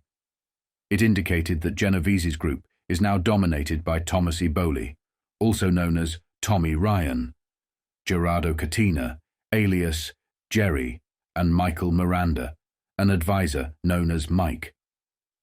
The chart also showed that the Gambino gang closely linked to the Genovese family, is led by Don Carlo Gambino, with Joseph Biondo, alias Joe Bandy, as his second-in-command. The chart also depicted Magliocco's deputy, Salvatore Musacchio, known as the Sheik, and Joseph Bonano's second-in-command, Carmine Galante, nicknamed Little Cigar. Lucchese's deputy was identified as Stefano Lassalle. The Senate committee explained that the 5 families emerged from a gang war between Giuseppe Masseria and a rival faction led by Salvatore Maranzano. Although the Maranzano group briefly emerged victorious, and Maranzano held the title of Boss of Bosses after the murder of Peter the Clutching Hand. Morello in 1930, his reign was short-lived. According to the chart, a mysterious buster from Chicago was identified as Morello's assassin and was implicated in other gangland killings as well. Valachi sings about double-crossings in Crime Washington, AP. Joseph Valachi, the mobster who has become a star witness, provided more testimony today that seems to disprove the old adage that there is honor among thieves. Valachi described the betrayal, double-crossing, and constant sellouts that characterized life in Cosa Nostra, the secret criminal organization known as Our Thing. The circus-like atmosphere that pervaded Friday's Senate hearing had subsided somewhat today, as Valachi continued his story of 30 years in the underworld. The hallway outside the hearing room was still crowded with curious spectators, though fewer than before. As the stocky gangster took his seat at the witness table, Senator John McClellan, Democrat Arkansas, chairman of the Permanent Investigating Subcommittee, greeted Valachi with a smile that acknowledged the return of his star witness. McClellan guided Valachi through a lengthy recounting of his early criminal career, starting in 1924, when Valachi was just a young hoodlum running with the 107th Street Gang in New York. Valachi recalled how, during that time, warfare broke out between the Italian gang and the Irish gang. After one confrontation, Valachi said that Vince Rao, leader of the Italian gang, ordered him to set up the Irish gang for a hit. When McClellan asked if Valachi meant to set them up for a killing, Valachi confirmed, "Right." He then described how, the next day, he approached the Irish gang and told them he wanted to join their ranks. "I called Vince Rao and told him, 'The next time you see me, shoot me, because I'll be shooting at you. You give me a contract only a dog would get.'" When McClellan asked if Valachi was given an order to kill, Valachi replied, "An order to double-cross them." Despite the betrayal, Valachi insisted he was motivated by his own principles, not by loyalty to the Irish gang. "I wasn't even thinking of those Irish guys," Valachi said. "I was thinking of my own principles." However, Valachi himself was not immune to betrayal. He recounted how a fellow hoodlum named Bum Rogers sold him out to the police, who caught him in the act of robbing a factory. Valachi discovered the truth during his 44 months in Sing Sing prison. He expressed disbelief as he recounted the betrayal nearly 40 years later. "Imagine that Bum Rogers getting $100 from Kiro Terranova for the sellout," Valachi said. "Nick the thief must have been in on it." Despite his criminal past, Valachi's sense of outrage at being double-crossed still lingered as he told his story, offering a glimpse into the treacherous world of organized crime. In the early 1960s, a storm of media attention began to swirl around the hidden world of organized crime. This was precisely what Robert F. Kennedy intended. He sought to embarrass the FBI, expose its complacency, and ignite a fire under law enforcement. The Kennedys had dragged into the spotlight men who were not only ruthless and powerful, but who also had their fingers in every pie, including government operations to overthrow Castro. These were men deeply entrenched in narcotics, money laundering, and covert efforts to fight communism, an enemy that Washington feared more than the Mafia itself. What Robert and John F. Kennedy had managed to do was pry open the darkest corners of America's soul. Secrets the government was desperate to keep buried were now beginning to emerge. Some remain hidden to this day. But by exposing this shadowy criminal syndicate, they were sounding the alarm for the American public. Secret societies did exist, and if left unchecked, they could seize control of the nation. And the syndicate they had exposed. It was, at that time, the richest, most dangerous criminal organization on the planet. Figures like Joe Zerilli, Carlos Marcello, Carlo Gambino, Tony Accardo, and many others, men who commanded empires, were now being labeled in the press as mobsters, mafiosi, and gangsters. These were men who had built fortunes both legitimate and illegal.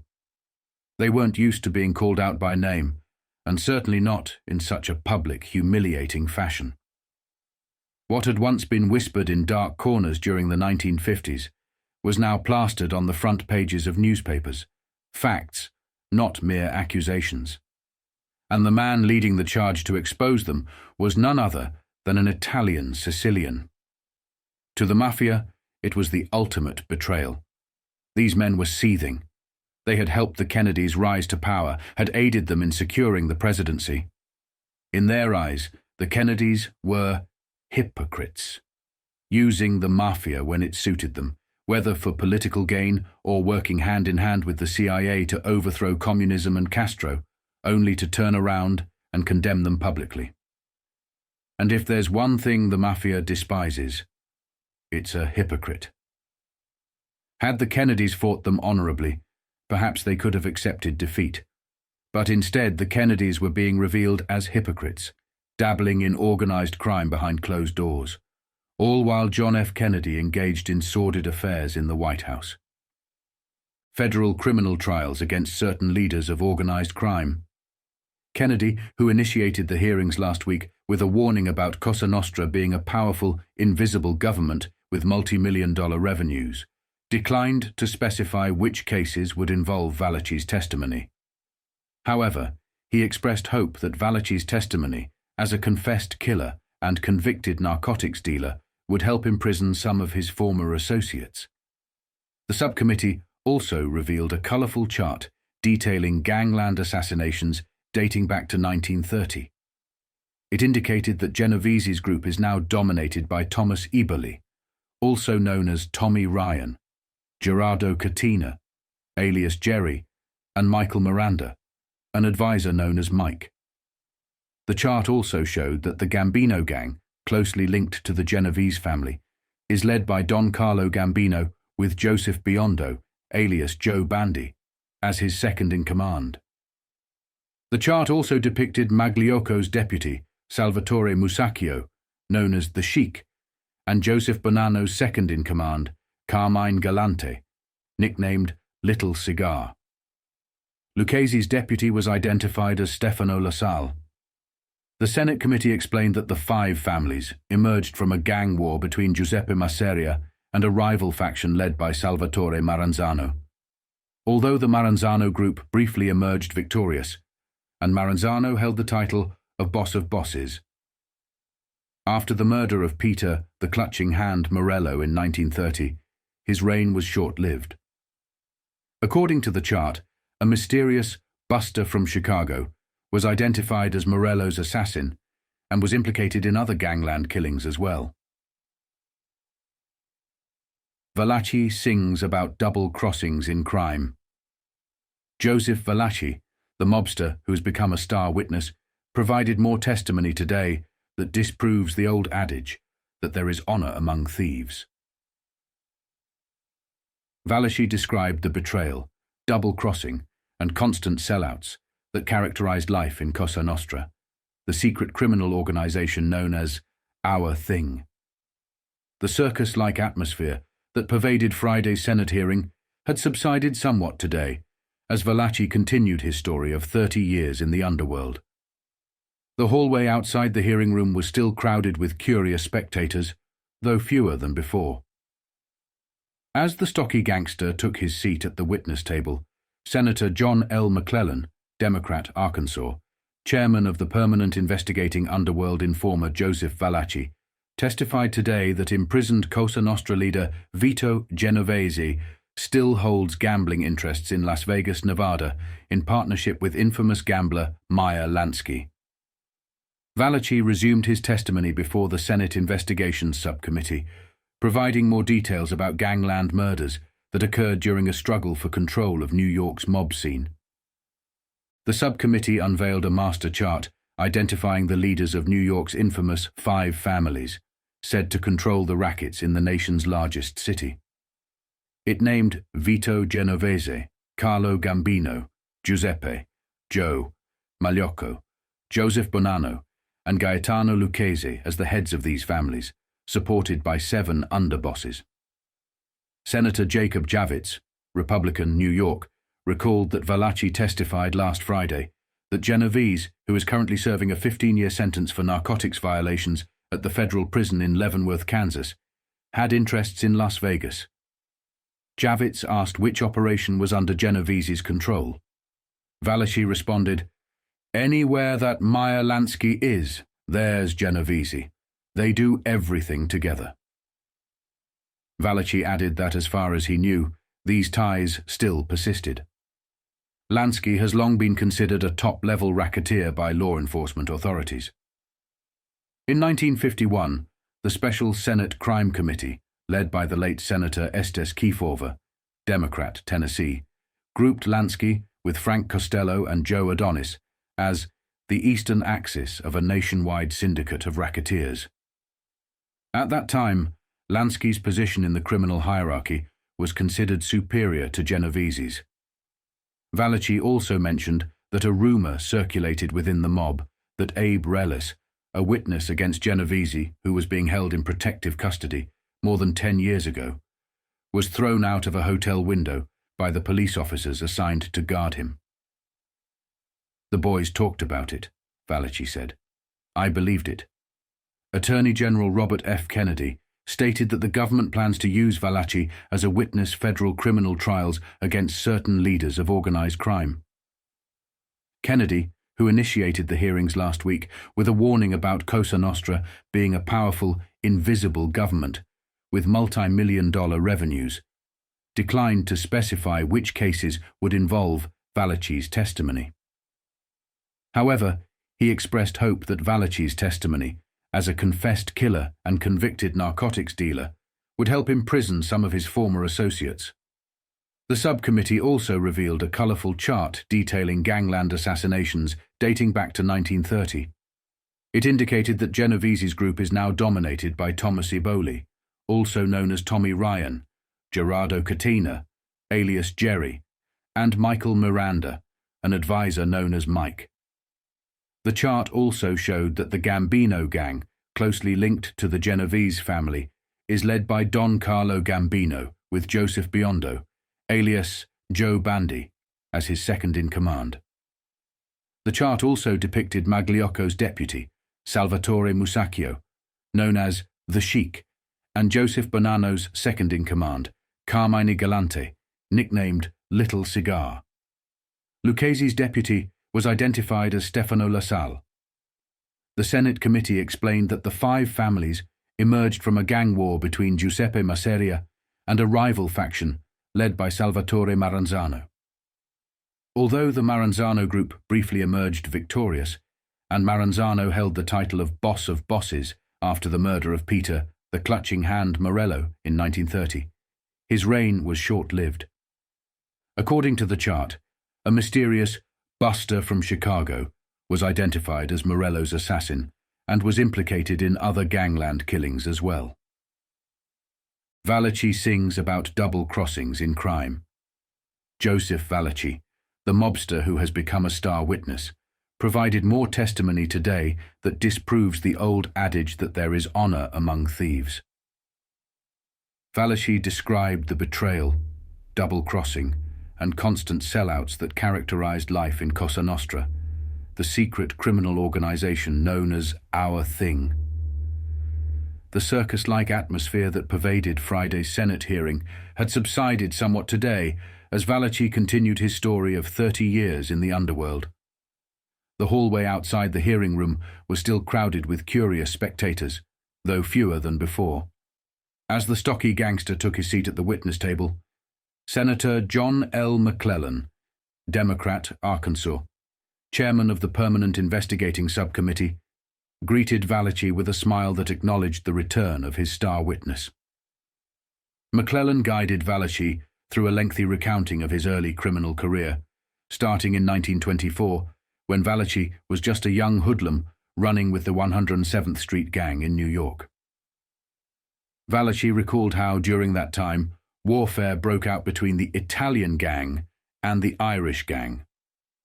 After one confrontation, Valachi said that Vince Rao, leader of the Italian gang, ordered him to set up the Irish gang for a hit. When McClellan asked if Valachi meant to set them up for a killing, Valachi confirmed. Right.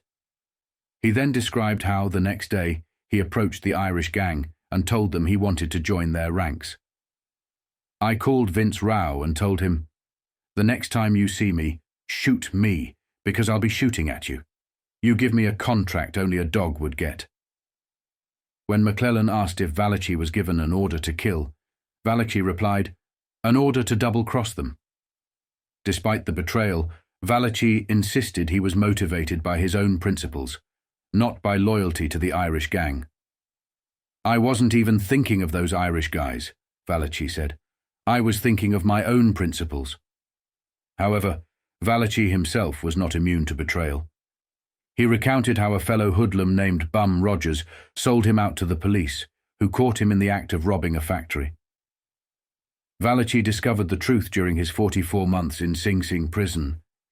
He expressed disbelief as he recounted the betrayal nearly 40 years later. "Imagine that Bum Rogers getting $100 from Cairo Terra Nova for the sellout," Valachi said. "Nick the thief must have been in on it." Despite his criminal past, Valachi's sense of outrage at being double-crossed still lingered as he told his story, offering a glimpse into the treacherous world of organized crime. Daily News, Wednesday, October 2nd, 1963. 33 Cosa Nostra Family Album, These Run Show. Here, Carlo Gambino, Giuseppe Magliocco, Tommy Lucchese, Joe Bonano. Valachi Fingers. By Paul Healy and Frank Holloman, Washington. October 1st, News Bureau.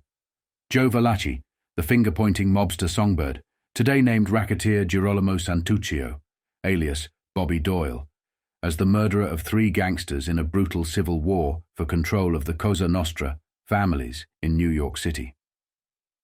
Valachi told Senate rackets probers that Doyle, the hoodlum who recruited him into Cosa Nostra, the secret crime society, was understood within the mob to have carried out one assassination himself in the 1930 war and to have helped in a double killing. It never occurred to any members of the gang, including himself, to question orders from higher-ups to rub out somebody, Valachi testified. As natural as breathing.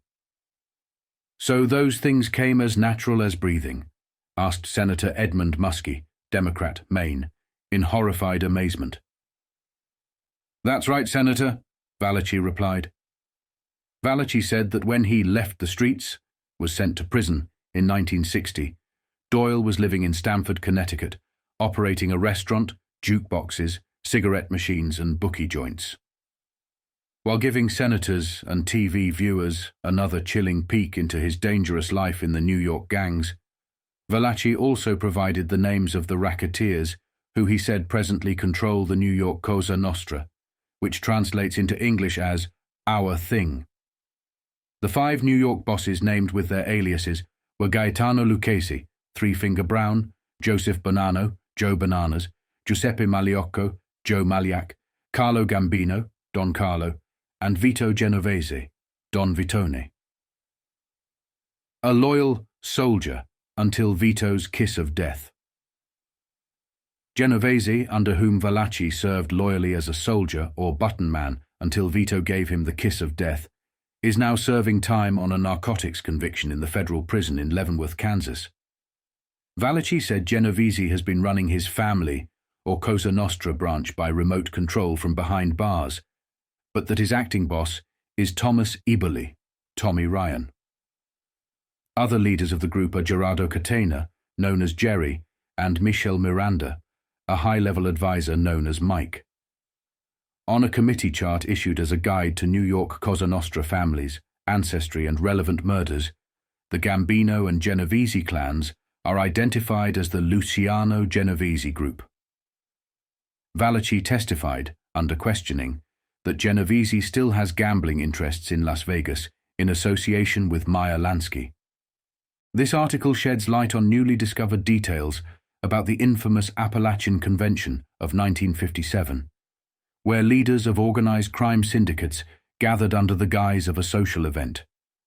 Victor Riesel revisits the scene of the crime, revealing that more top-level gangsters attended the meeting than previously thought, with significant developments in federal investigations. Riesel outlines how law enforcement is now targeting the National Crime Commission, setting the stage for future legal actions against organized crime across the United States Labor. New Facts on Appalachian Convention. By Victor Riesel, Appalachian, New York. I have returned to the scene of the crime convention and uncovered some startling facts still unknown to the nation. It was at the sprawling estate of Joe Mario Barbara, replete with massive kitchens, walk-in deep freezers, and a large, fully equipped restaurant miles from any city, that Sergeant, now Lieutenant Ed Croswell, on November 14, 1957, surprised the leaders of interlocking syndicates, who were conducting a crime cartel business meeting as though it were a gathering of insurance salesmen. Until this moment, the country believed there were 64 top syndicate gangsters present, all identified. Now it can be reported that there were between 100 and 120 expert hoodlums and their retinues. This means that 40 to 50 gangland leaders escaped, believing no one knew they were there. They can now rest uneasy. The federal authorities now know who they are, including the disdainful Chicago Combine, led by Sam Giancana, who has tried to extend his domain to Canada and even London. Some of the information has been obtained from the testimony of Joe Cago Valachi, now in the Washington, D.C. prison. However, Valachi was not at Appalachian. He could only report what seeped down to him. Therefore, the Justice Department's information must have come from those who were there. It can thus be concluded that the organized crime section of the Justice Department's Criminal Division has finally cracked the formidable barricade of silence that has protected the crime syndicates since the turn of the century. Since 1937, the Justice Department and some crusading police chiefs have been able to keep the various mobs off balance. The underworld's second government has never been able to run another crime convention like those held here, in Cleveland, and on the Florida Keys. Despite the size of the delegations to the Appalachian Cookout, the authorities now believe that there is a ruling national commission of only 9 men, perhaps 12 at the most. This is far more significant than the Cosa Nostra operation described by Valachi. It is made up of men who wield power in their big cities or regions of the country. The large turnout at Appalachian was because the commission summoned the lesser crime chiefs without first telling them the agenda. So, each hoodlum of any consequence brought with him his own technicians, bookkeepers, and bodyguards. The Justice Department now believes it has enough information to shift from the intelligence phase to grand jury action. It has collected vast amounts of data, some old, some from Valachi, and some from informants who will forever remain unknown, on 1,100 criminal executives of organized crime syndicates. The federal target is the Commission, which it believes is made up of the following personnel: Sam Giancana, Chicago boss; Steve Magadino of Lewistown, New York, a power in the big state; Joe Zirilli, a Detroit strongman; Vito Genovese, whom Valachi named as the Cosa Nostra chief; Joe Bonano of New York and Arizona; Tommy, Three Fingers Brown; Lucchese, a behind-the-scenes authoritative conciliator living in New York; the mighty tough Carlo Gambino of Brooklyn; Angelo Bruno of Philadelphia, now under indictment; Raymond Patriarca of Providence, Rhode Island, and John Sebastian LaRocca of Pittsburgh. Thus, the center of power for the big-time syndicates appears to be based in the East. However, the two unknowns on the commission could represent the West. Many of the commission members are involved in labor rackets. According to a police official's testimony before the McClellan Committee recently, if there is trouble in a union and they are looking for goons or strong-arm people to move in, Patriarca would supply them. Patriarca, of course, is based in New England. There is no insinuation that the rule of the commission is absolute, or that it dominates all syndicate investments and rackets. There are 1,100 thugs in the lesser echelons. These men have power too. Since it may not be possible to get the commission, the Justice Department will move this year against the lower ranks.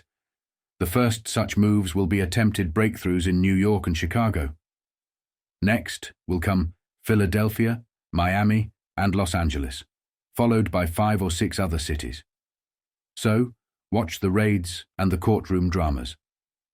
On January 24, 1964, an article titled "Inside Labor, at least 40 gang chiefs fled meeting" by Victor Riesel was published in the Shreveport Journal, detailing new revelations about the notorious 1957 Appalachian Crime Convention. The article reveals that the original estimates of the number of organized crime leaders in attendance were far too low, with evidence now pointing to as many as 120 attendees, many of whom escaped undetected. This meeting, held at the estate of mobster Joe Mario Barbara, marked a turning point in the Justice Department's battle against organized crime, as authorities now had enough information to shift their focus from intelligence gathering to grand jury action against key crime figures across the country. Inside labor, at least 40 gang chiefs fled meeting. New evidence shows unidentified hoods attended convention by Victor Riesel, Appalachian, New York. I have returned to the scene of the crime convention, and some startling facts still remain unknown to the nation. It was at the sprawling estate of Joe Mario Barbara, replete with massive kitchens, walk-in deep freezers, and a large, fully equipped restaurant miles from any city, that Sergeant, now Lieutenant, Ed Croswell, on November 14, 1957, surprised the leaders of interlocking syndicates who were conducting a crime cartel business meeting as though it were a gathering of insurance salesmen. Until now, the country believed that there were 64 top syndicate gangsters present, all identified. Now it can be reported that there were between 100 and 120 master hoodlums and their retinues.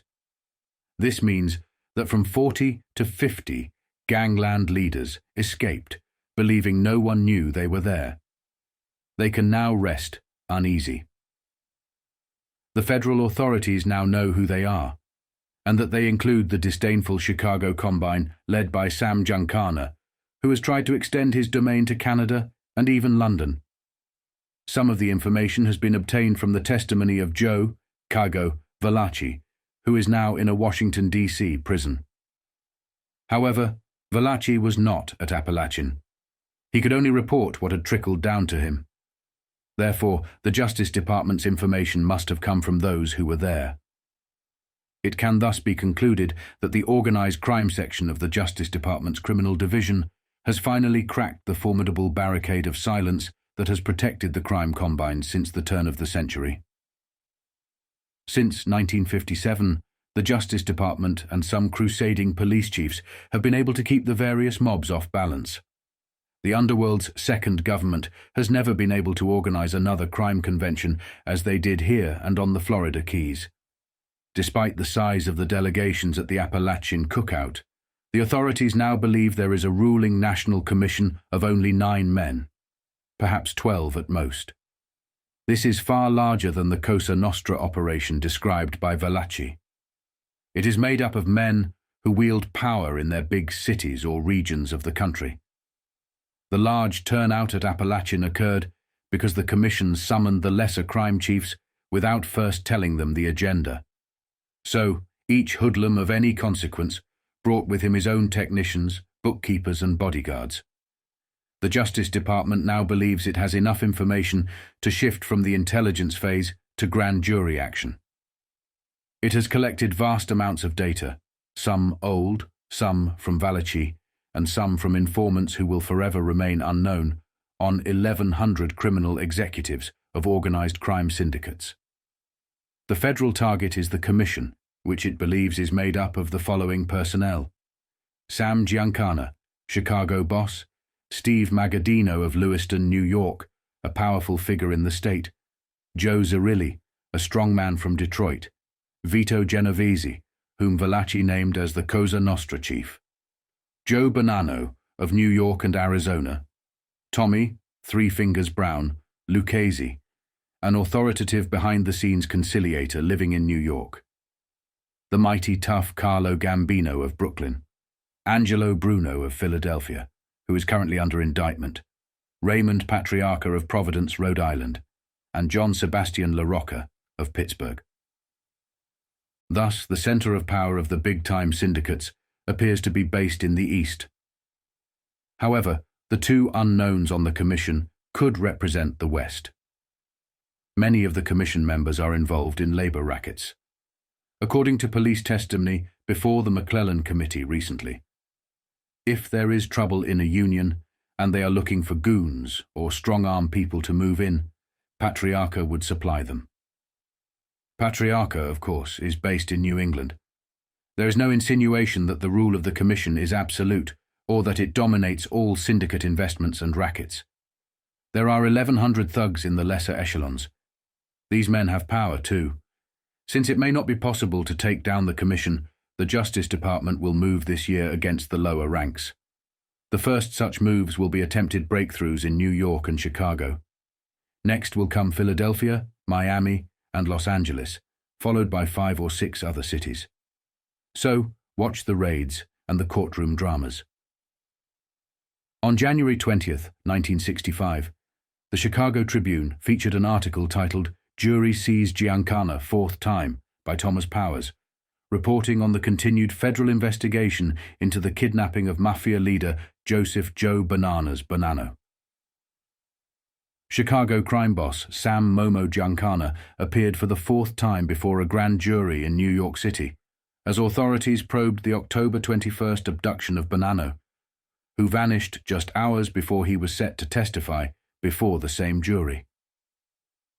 Giancana was questioned about a possible deal for Bonano's release, while other major crime figures, including Bonano's son Salvatore, were also called to testify. Jury sees Giancana, 4th time. Syndicate boss. Questioned in kidnap. Probe. By Thomas Powers. Sam Momo. Giancana, the Chicago crime syndicate boss and a prominent figure in the nation's underworld, testified yesterday for half an hour before a federal grand jury in New York City. It was his 4th appearance before the jury investigating the October 21st kidnapping of Joseph Joe Bananas Bonano, one of the 5 top Mafia bosses in the New York area, and a national crime syndicate director. Seized by gunmen, Bonano was seized by gunmen just 2 hours before he was scheduled to testify before the same federal grand jury. He has not been seen since, but it is reported that he is alive in captivity while the mob bosses deliberate over his fate. Giancana was reportedly questioned about matters he discussed with Eastern crime syndicate leaders on January 12th at the Long Island estate of Thomas Three Fingers Brown Lucchese. Authorities believe one of the topics discussed was a request for Bonano's release, along with guarantees for his family's livelihood in exchange for Bonano relinquishing control over certain rackets in New York and Tucson, Arizona. Gangster's son appears. Also appearing before the grand jury yesterday was Salvatore Bill Bonano, the kidnapped leader's son, who appeared for the 9th time. Gerald the Cat Catena, a New Jersey vice and gambling boss, and Tommy Eberly, a lieutenant of Catena. Catena has been operating as the director for Vito Genovese, the nation's top mobster, while Genovese serves a narcotics sentence in Leavenworth Penitentiary. On February 20th, 1965, the Hempstead Beacon reported on a clandestine meeting of top Cosa Nostra leaders in an article titled Nostra Chiefs Press Hunt for New Talent by Tom Renner. The gathering took place on February 11th at D'Angelo's restaurant in Manhattan, where underworld figures quietly discussed replacing the missing Mafia boss Joseph Joe Bananas Bonano. The meeting was attended by key crime figures, including Tommy Ryan, Eboli, and Gaspar de Gregorio, as they plotted Bonano's succession and the control of lucrative rackets, such as narcotics and loan sharking.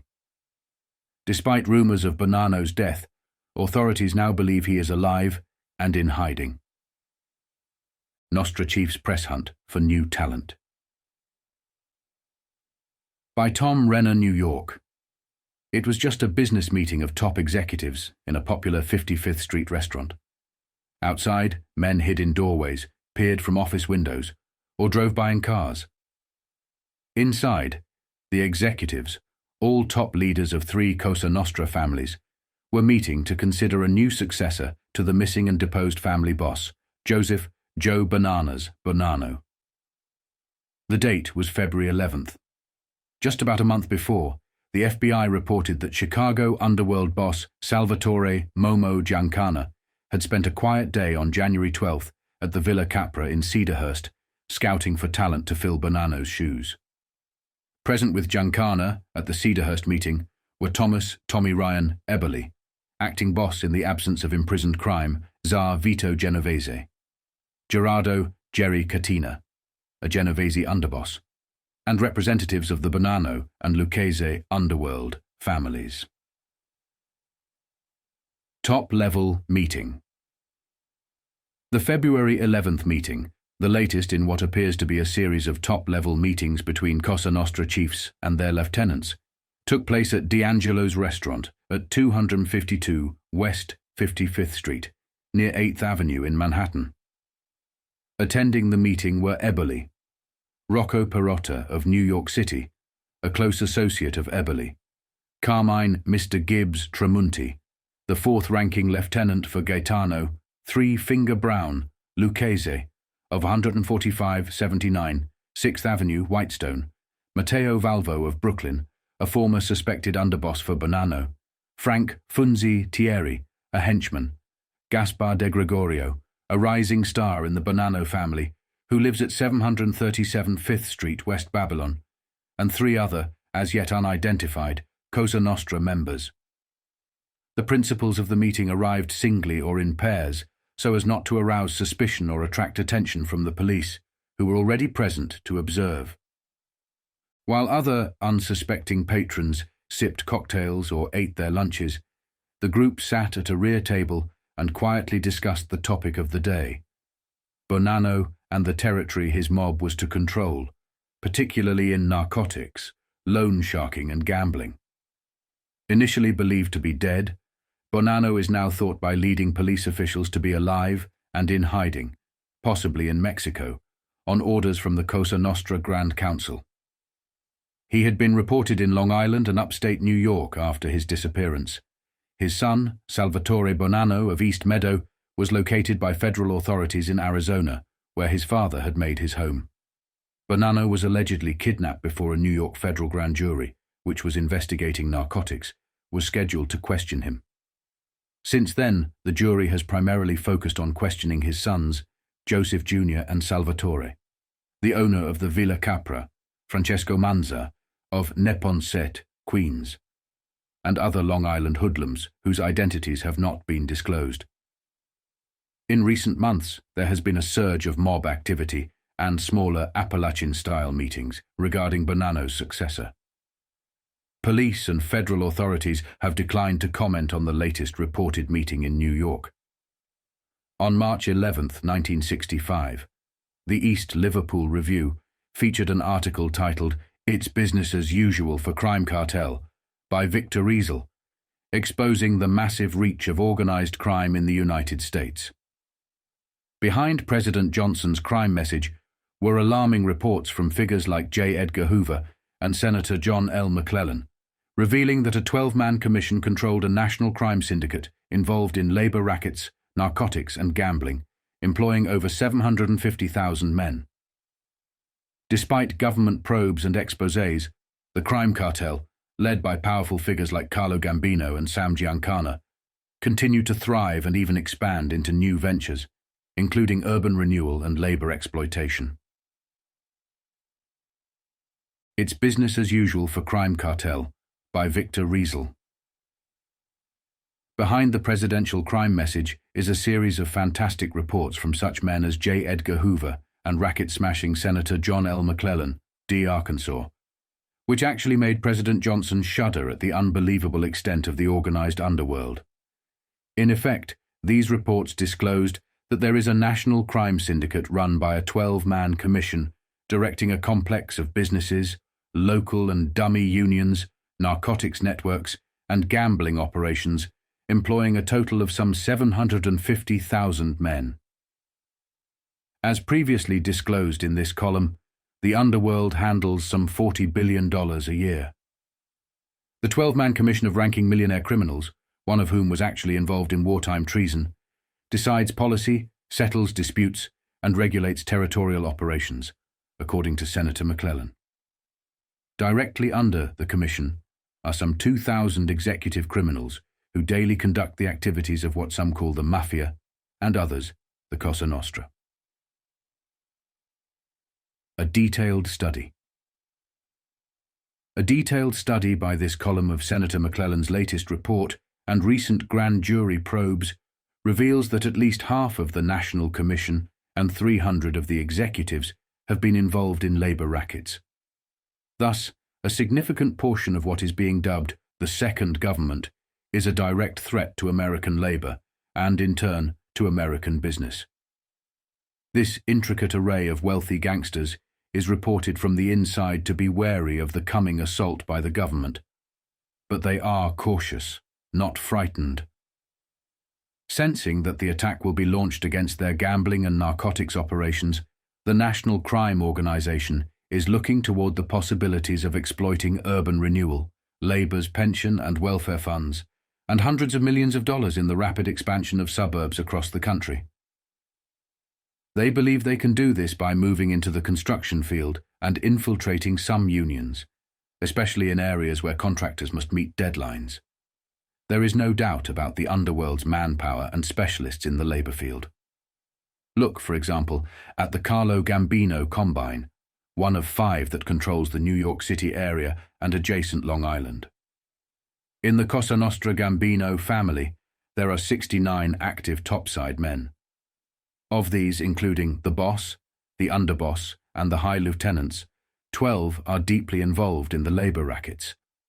Some, like Gambino himself, have contacts across the state. All of them have records of extortion and strong-arm tactics. The biggest grouping in New York is the unit of Vito Genovese, whom McClellan has accused of once working with a wartime enemy of the United States. There are 115 active members in the family of the imprisoned Genovese. At least 18 are involved in labor racketeering. Another combine. In another combine, that of Tommy Three-Finger Brown Lucchese, at least 12, including the boss, out of 45 active leaders, are involved in labor rackets. In Chicago, there is a tight syndicate affiliated with the national cartel.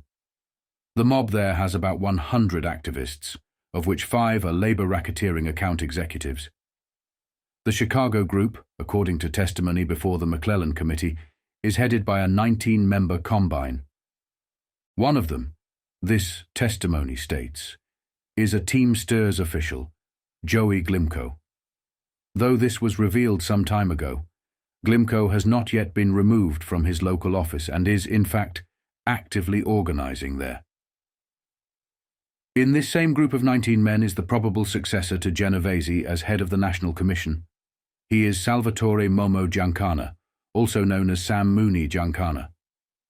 The McClellan report states that in the Detroit-Windsor area, there are 9 labor racketeers out of 61 active leaders, including 2 of the 5-man ruling council.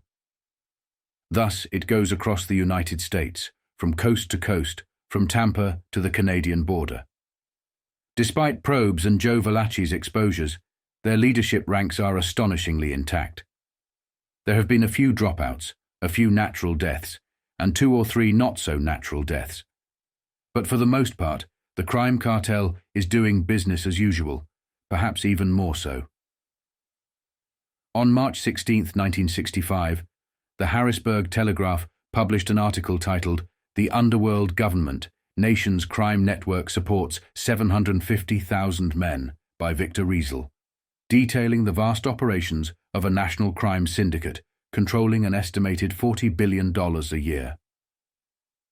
According to reports from J. Edgar Hoover and Senator John L. McClellan, this underworld organization, led by a 12-man commission, operates with over 2,000 executive criminals managing gambling, narcotics, and labor racketeering activities across the country.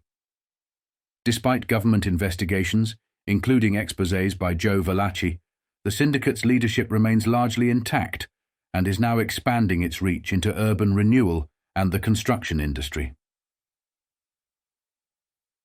The Underworld Government, Nation's Crime Network Supports 750,000 Men by Victor Riesel, Washington. Behind the presidential crime message are reports from men such as J. Edgar Hoover and racket-smashing Senator John L. McClellan, D. Arkansas, which actually made President Johnson shudder at the unbelievable extent of the organized underworld. These reports disclosed that there is a national crime syndicate run by a 12-man commission, directing a complex of businesses, local and dummy unions, narcotic networks, and gambling operations, employing a total of 750,000 men. As previously disclosed in this column, the underworld handles about $40 billion a year. The 12-man commission of ranking millionaire criminals, one of whom was actually involved in wartime treason, decides policy, settles disputes, and regulates territorial operations, according to Senator McClellan. Directly under the commission are about 2,000 executive criminals who daily conduct the activities of what some call the Mafia, and others the Cosa Nostra. A detailed study. A detailed study by this column of Senator McClellan's latest report, and of recent grand jury probes, reveals that at least half of the National Commission and 300 of the executives have long been involved in the labor rackets. Thus, a significant part of what is being dubbed the second government poses a direct threat to American labor and, in turn, to American business. This intricate array of wealthy gangsters is reported from the inside to be wary of the coming assault by the government. But it is being cautious, not frightened. Sensing that the attack will be launched against their gambling and narcotics operations, the National Crime Organization is looking toward possibilities of exploiting urban renewal, labor's pension and welfare funds, and hundreds of millions of dollars in the rapid expansion of suburbs across the country. They believe they can do this by moving into the construction field and infiltrating some unions, especially in areas where contractors must meet deadlines. There is no doubt about the underworld's manpower and specialists in the labor field. Look, for example, at the Carlo Gambino Combine, one of 5 that controls the New York City area and adjacent Long Island. In the Cosa Nostra Gambino family, there are 69 active topside men. Of these, including the boss, the underboss, and the high lieutenants, 12 are deeply involved in the labor rackets. Some, like Gambino himself, have contacts across the state. All of them have records of extortion and strong-arm tactics. Big Chief Genovese. Vito Genovese, the imprisoned boss of the largest crime family in New York, calls the shots from a prison cell. The biggest grouping in New York is the unit of Genovese, whom McClellan has accused of once working with a wartime enemy of the United States. There are 115 active members of Genovese's family. At least 18 are involved in labor racketeering. In another combine, that of Tommy Three-Finger Brown Lucchese, at least 12 out of 45 active leaders, including the boss, are involved in labor rackets. In Chicago, there is a tight single syndicate affiliated with the national cartel. The mob there has about 100 activists, of which 5 are labor racketeering account executives. The Chicago group, according to testimony before the McClellan Committee, is headed by a 19-member combine. One of them, this testimony states, is Teamsters official Joey Glimko. Though this was revealed some time ago, Glimko has not been removed from his local office, and is in fact actively organizing there. In this same group of 19 men is the probable successor to Genovese as head of the National Commission. He is Salvatore Momo Giancana, also known as Sam Mooney Giancana. The McClellan report states that in the Detroit-Windsor area there are 9 labor racketeers out of 61 active leaders, including 2 of the 5-man ruling council. Thus, it goes across the United States, from coast to coast, from Tampa to the Canadian border. Despite probes and Joe Valachi's exposures, their leadership ranks remain remarkably intact. There have been a few dropouts, a few natural deaths, and 2 or 3 not-so-natural deaths. But, for the most part, the crime cartel is doing business as usual. On April 4, 1965, the Elmira Star-Gazette published an article titled "Crime Bosses Deep in Labor Rackets" by Victor Riesel, highlighting the deeply rooted influence of organized crime in labor unions across the United States. Reports from J. Edgar Hoover and Senator John L. McClellan revealed a national crime syndicate, controlled by a 12-man commission with operations extending into gambling, narcotics, and labor racketeering. Employing 750,000 men, this syndicate posed a significant threat to American labor and business. Despite government probes and exposés, the cartel's leadership, figures like Carlo Gambino and Salvatore Giancana, remained firmly entrenched, continuing their illegal activities, even expanding into new ventures like urban renewal and construction. Crime Bosses, Deep in Labor. Rackets. By Victor Riesel. Washington. Behind the presidential crime message is a series of fantastic reports from figures such as J. Edgar Hoover and racket-smashing Senator McClellan, which actually made President Johnson shudder at the unbelievable extent of the organized underworld. In effect, these reports disclose that there is a national crime syndicate run by a 12-man commission directing a complex of businesses, local and dummy unions, narcotic networks, and gambling operations, employing a total of some 750,000 men. As previously disclosed in this column, the underworld handles around $40 billion a year. The 12-man commission, composed of ranking millionaire criminals, one of whom was actually involved in wartime treason, decides policy, settles disputes, and regulates territorial operations, according to Senator McClellan. Directly under the commission are about 2,000 executive criminals who daily conduct the activities of what some call the Mafia, and others, the Cosa Nostra. A detailed study by this column of Senator McClellan's latest report and recent grand jury probes reveals that at least half of the National Commission and 300 of the executives have long been involved in labor rackets.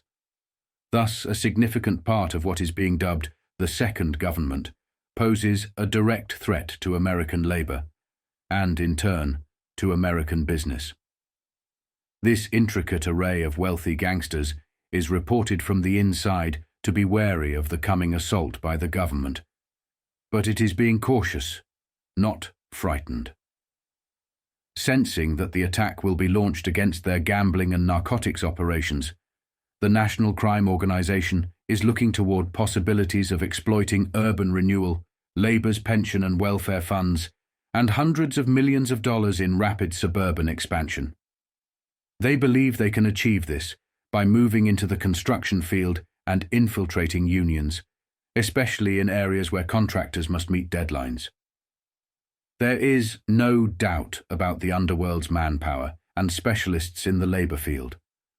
Look, for example, at the Carlo Gambino Combine, one of 5 that controls the New York City area and adjacent Long Island.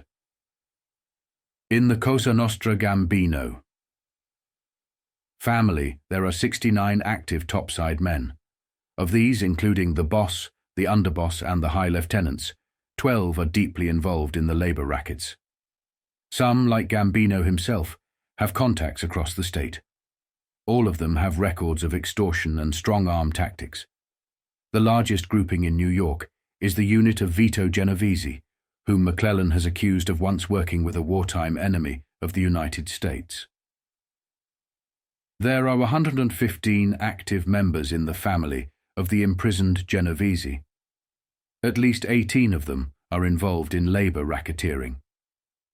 In another combine, that of Tommy Three-Finger Brown Lucchese, at least 12 out of 45 active leaders, including the boss, are involved in labor rackets. In Chicago, there is a tight single syndicate affiliated with the national cartel. The mob there has about 100 activists, of which 5 are labor racketeering account executives. The Chicago group, according to testimony before the McClellan Committee, is headed by a 19-member combine. One of them, this testimony states, is Teamsters official Joey Glimko. Though this was revealed some time ago, Glimko has not yet been removed from his local office and is in fact actively organizing there. In this same group of 19 men is the probable successor to Genovese as head of the National Commission. He is Salvatore Momo Giancana, also known as Sam Mooney Giancana.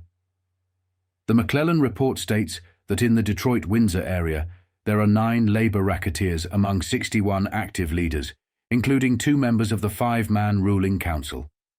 Thus, it stretches across the United States, from coast to coast, from Tampa to the Canadian border. Despite the probes and despite Joe Valachi's exposures, their leadership ranks remain remarkably intact. There have been a few dropouts, a few natural deaths, and 2 or 3 not-so-natural deaths. But for the most part, the crime cartel is doing business as usual, perhaps even more so. On October 14, 1965, the Burlington Free Press published an article by Victor Riesel titled "Dio Brings Cosa Nostra Back into Labor Relations," revealing the resurgence of mob influence in labor racketeering, led by notorious figure Johnny Dio. Recently released from prison and closely linked to mob boss Vito Genovese, Dio was poised to rise in the Cosa Nostra's ranks, particularly in labor relations. As U.S. Attorneys General met in Washington, led by Attorney General Nicholas Katzenbach, they discussed the growing concerns about organized crime's infiltration into unions, especially within the Teamsters. The federal government's ongoing investigations, particularly in New York, aim to dismantle these powerful criminal networks, with figures like Dio at the center of their inquiries. Victor Riesel, Dio brings Cosa Nostra back into labor relations. Washington. That acid-tongued extortioner and ex-convict, Johnny Dio, penitentiary friend of the Mafia's Prime Minister, Vito Genovese, is on the move again. It is his coming of age. At 57, he is ready to take his place in the Cosa Nostra's highest councils. This should interest his old friend, Jimmy Hoffa, as the boy wonder of the underworld is doing well, particularly with a partnership in a mid-Manhattan novelty advertising firm, selling pencils, pens, and cigarette lighters with special messages affixed. Additionally, there is his meat business. But the boys in his old circles need not worry. Dio's stocking is by tradition. Since some of the Cosa Nostra chiefs are ailing with heart conditions, Johnny Dio is ready to move into the big-time labor relations business. Dio has gall, will travel. All this is the shop talk among a fascinating band of men who gathered in the Justice Department's Great Hall last Monday morning. Department head Nick Katzenbach was host to 92 U.S. regional attorneys general. They had come from across the land to talk about many things, but especially labor racketeering, usurious loan operations, fake bankruptcies, crooked factoring schemes, galloping arson, and the war on organized criminal syndicates. The Attorney General told them that this war had just begun and left them to 2 days of guarded consultation. Like other U.S. fighting forces, today they are better equipped, and their knowledge of the guerrilla front is vastly superior to what it was in the old, colourful days, which now provide so much TV entertainment. The Attorney General has a file of 2,300 top racketeers, such as Johnny Dio and his sponsors, namely the powerful Tommy Three Fingers Brown Lucchese, now ill. These 2,300 names are linked to a system of 250,000 cards on which are listed the activities, investments, and relationships of the leading hoods. In all, there are 15 federal grand juries now digging into the organized rackets. The toughest 3 are in the Southern District of New York, under the guidance of U.S. Attorney Robert Morgenthau. With inspired, though methodical digging, he and his colleagues have learned more about the Cosa Nostra than even old Joe Valachi knew. The Valachi chart on the Joe Bonano group disclosed only 21 names. Mr. Morgenthau now has well over 5 times that many. Typical of his activities is the discovery of the man who took over from Carmine Galante, who took over from Joe Bonano when the latter disappeared nearly a year ago. The newcomer, John Joseph Morale, a fugitive for 22 years from an army desertion charge, was discovered living well in a New York suburb. The FBI picked him up, and he's now out on $50,000 bail. Mr. Morgenthau describes him as the acting head of the Bonano operation, which reaches from New York to Buffalo to the southwest and onto the coast. One of Attorney Morgenthau's grand juries is still digging into the Lucchese empire. Thus, the probers ran across Johnny Dio's trail. The ex-convict, who served time in Atlanta not too long ago when Joe Valachi was there, fascinates the government now for many reasons. Some of the men who were with him during the old Teamsters dummy union charter days have set up new operations. One of them, for example, is Sidney Hodes, once president of 2 Teamsters locals and secretary-treasurer of another, all at the same time. Now Hodes is the $10,000 a year business agent of Teamsters Local 875 in a New York City suburb. Officially, his outfit is the rug cleaners, dyers, handlers, drivers, helpers, and production workers union. They've been organizing the employees of small businesses. What concerns the government now is the pattern. Is it isolated? Is it being repeated in the burgeoning communities outside 100 major cities? Has the old crowd infiltrated other Teamsters locals and still other unions? If so, why has there been no house cleaning? The attorneys general expect to get some answers after they return from their own anti-crime convention. On October 14, 1965, the Harrisburg Telegraph featured an article by Victor Riesel titled "An Old Buddy of Hoffa's is Back in Business," focusing on the resurgence of notorious ex-convict Johnny Dio, a known associate of Mafia boss Vito Genovese. As Dio re-enters the labor relations scene, his involvement in racketeering activities raises concerns among federal authorities. Recently, U.S. Attorneys General gathered in Washington to strategize against organized crime's infiltration into labor unions and other illicit enterprises. With Attorney General Nicholas Katzenbach leading the charge, the government continued its war on the powerful criminal syndicates, such as those run by Dio and his associates. An Old Buddy of Hoffa's is Back in Business, by Victor Riesel Washington. That acid-tongued extortioner and ex-convict, Johnny Dio, penitentiary friend of the Mafia's Prime Minister, Vito Genovese, is on the move again. It is his coming of age. At 57, he is ready to take his place in the Cosa Nostra's highest councils.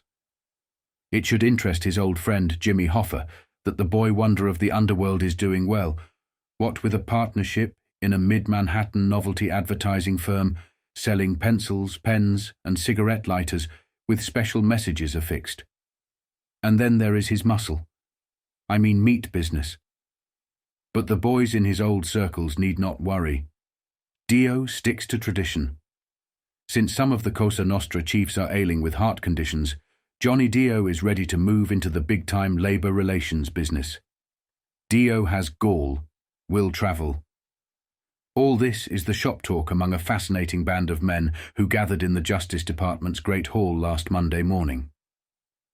Department head Nick Katzenbach was host to 92 U.S. regional attorneys general.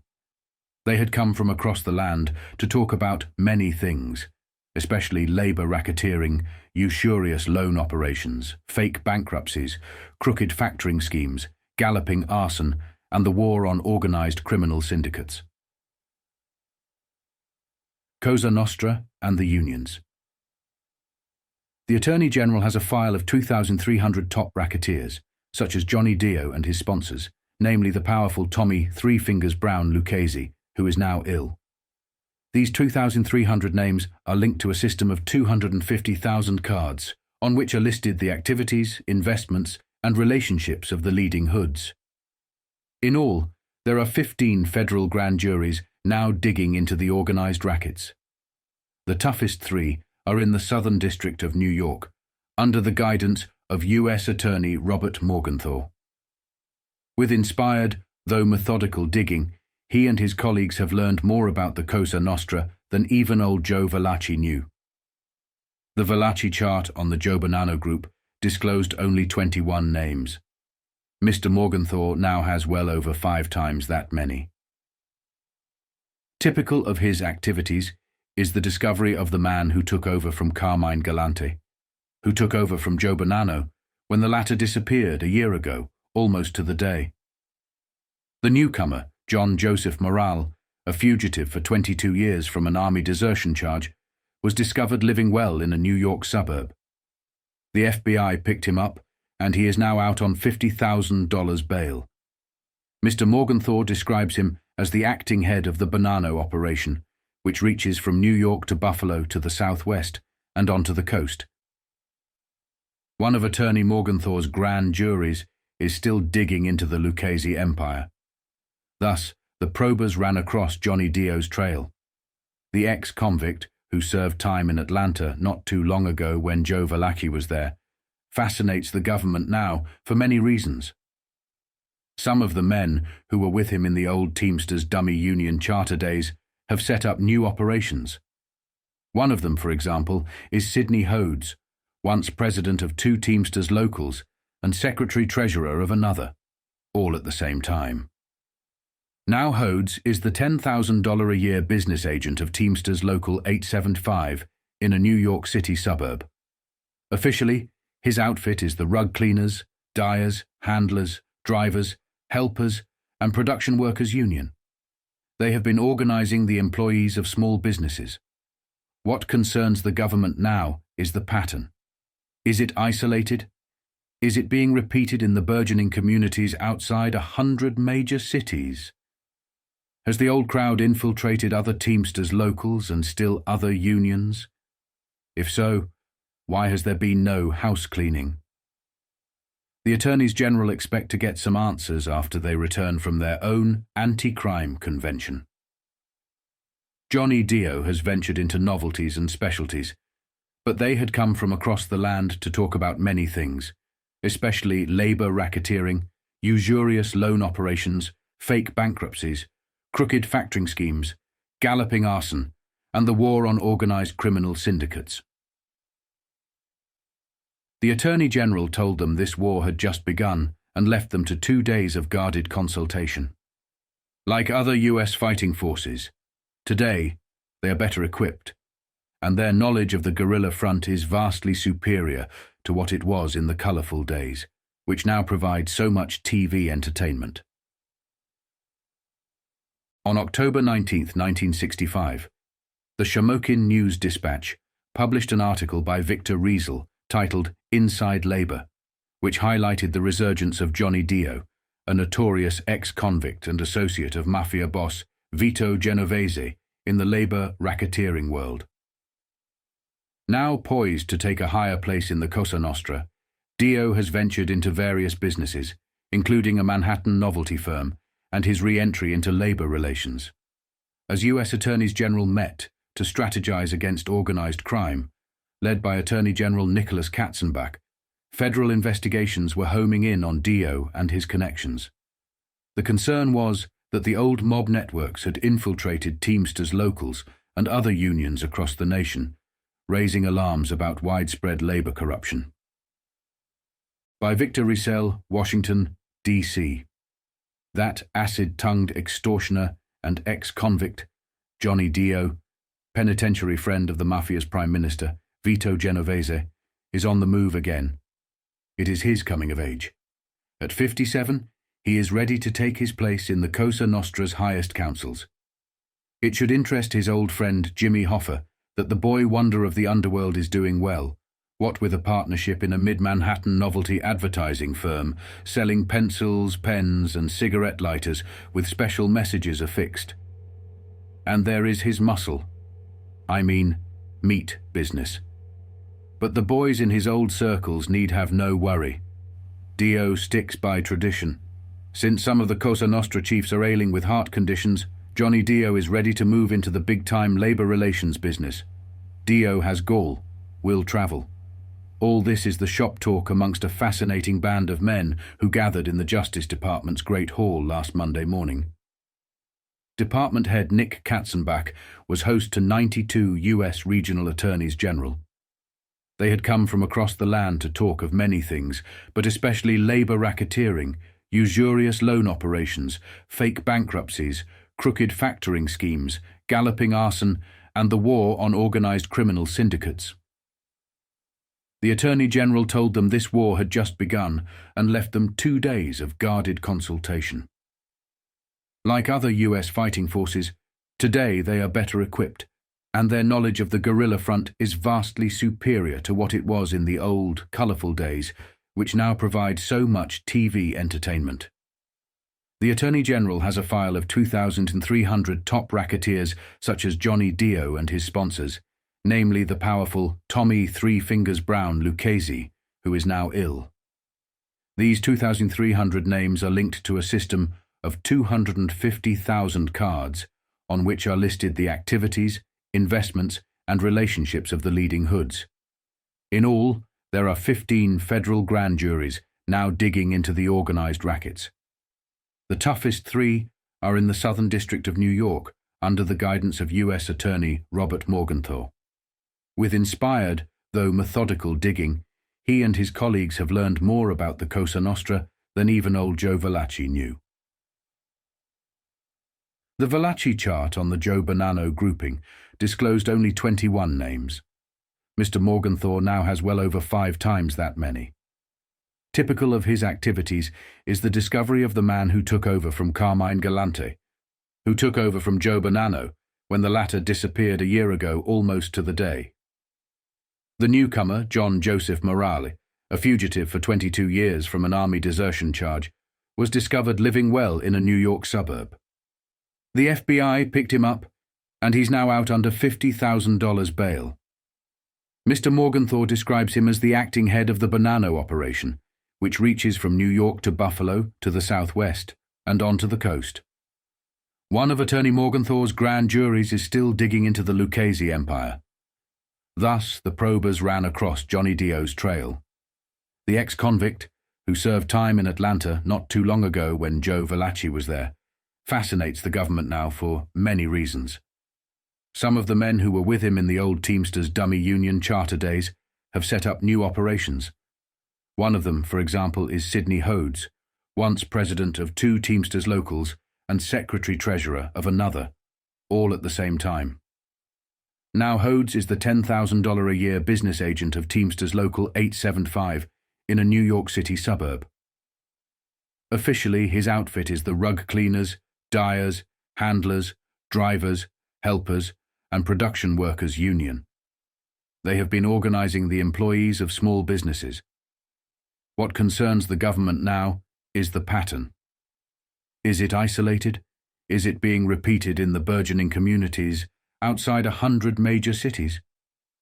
Has the old crowd infiltrated other Teamsters locals and still other unions? If so, why has there been no house cleaning? The attorneys general expect to get some answers after they return from their own anti-crime convention. On November 15, 1965, the Oklahoma City Times featured an article by Victor Riesel titled Penitentiary Pal of Vito Genovese is Moving Mafia Back into Labor, focusing on the resurgence of Johnny Dio, a notorious ex-convict and close associate of Mafia boss Vito Genovese. At age 57, Dio was poised to rise within the Cosa Nostra's highest ranks, expanding his ventures from novelty advertising to labor relations. Amid growing concerns about labor racketeering, U.S. Attorney General Nicholas Katzenbach and 92 regional attorneys general convened in Washington to strategize against organized crime.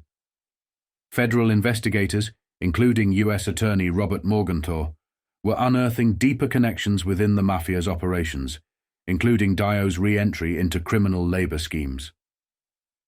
Victor Riesel, penitentiary, pal of Vito Genovese, is moving Mafia back into labor. That acid-tongued extortioner and ex-convict, Johnny Dio, penitentiary friend of the Mafia's Prime Minister, Vito Genovese, is on the move again. It is his coming of age. At 57, he is ready to take his place in the Cosa Nostra's highest councils.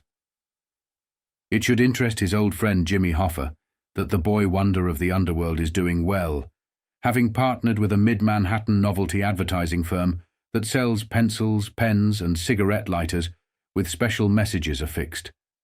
And then there is his involvement in the meat business. But the boys in his old circles need not worry. Dio sticks to tradition.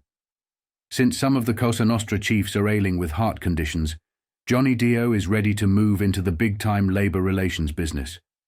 Dio has gall and is ready to travel.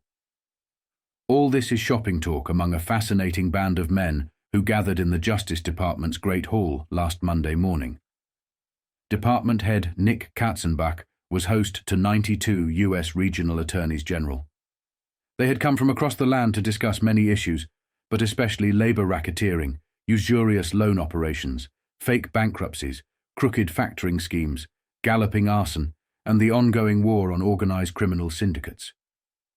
The Attorney General told them that this war had just begun and left them 2 days of guarded consultation. Like other U.S. fighting forces today, they are better equipped, and their knowledge of the guerrilla front is vastly superior to what it was in the old, colorful days which now provide so much TV entertainment. The Attorney General has a file on 2,300 top racketeers, such as Johnny Dio and his sponsors, notably the powerful Tommy Three Fingers Brown Lucchese, who is now ill. These 2,300 names are linked to a system of 250,000 cards, which detail the activities, investments, and relationships of the leading hoods. In all, there are 15 federal grand juries now digging into organized crime. The toughest 3 are in the Southern District of New York, under the guidance of U.S. Attorney Robert Morgenthau. With inspired, methodical digging, Morgenthau and his colleagues have learned more about the Cosa Nostra than even old Joe Valachi knew. The Valachi chart on the Joe Bonano grouping disclosed only 21 names. Morgenthau now has well over 5 times that number. Typical of Morgenthau's activities is the discovery of the man who took over from Carmine Galante, who had taken over from Joe Bonano when Bonano disappeared nearly a year ago. The newcomer, John Joseph Morale, a fugitive for 22 years from an army desertion charge, was discovered living comfortably in a New York suburb. The FBI picked him up, and he is now out on $50,000 bail. Morgenthau describes him as the acting head of the Bonano operation, which stretches from New York to Buffalo, then southwest to the coast. One of Morgenthau's grand juries is still digging into the Lucchese empire. This is how they came across Johnny Dio's trail. The ex-convict, who served time in Atlanta not too long ago when Joe Valachi was there, now fascinates the government for many reasons. Some of the men who were with him in the old Teamsters dummy union charter days have set up new operations. On September 23, 1966, the New York Post published an article by Frank Costello titled Little Appalachian and 13 Pulled In, reporting on the disruption of a small-scale Cosa Nostra meeting in Forest Hills, Queens.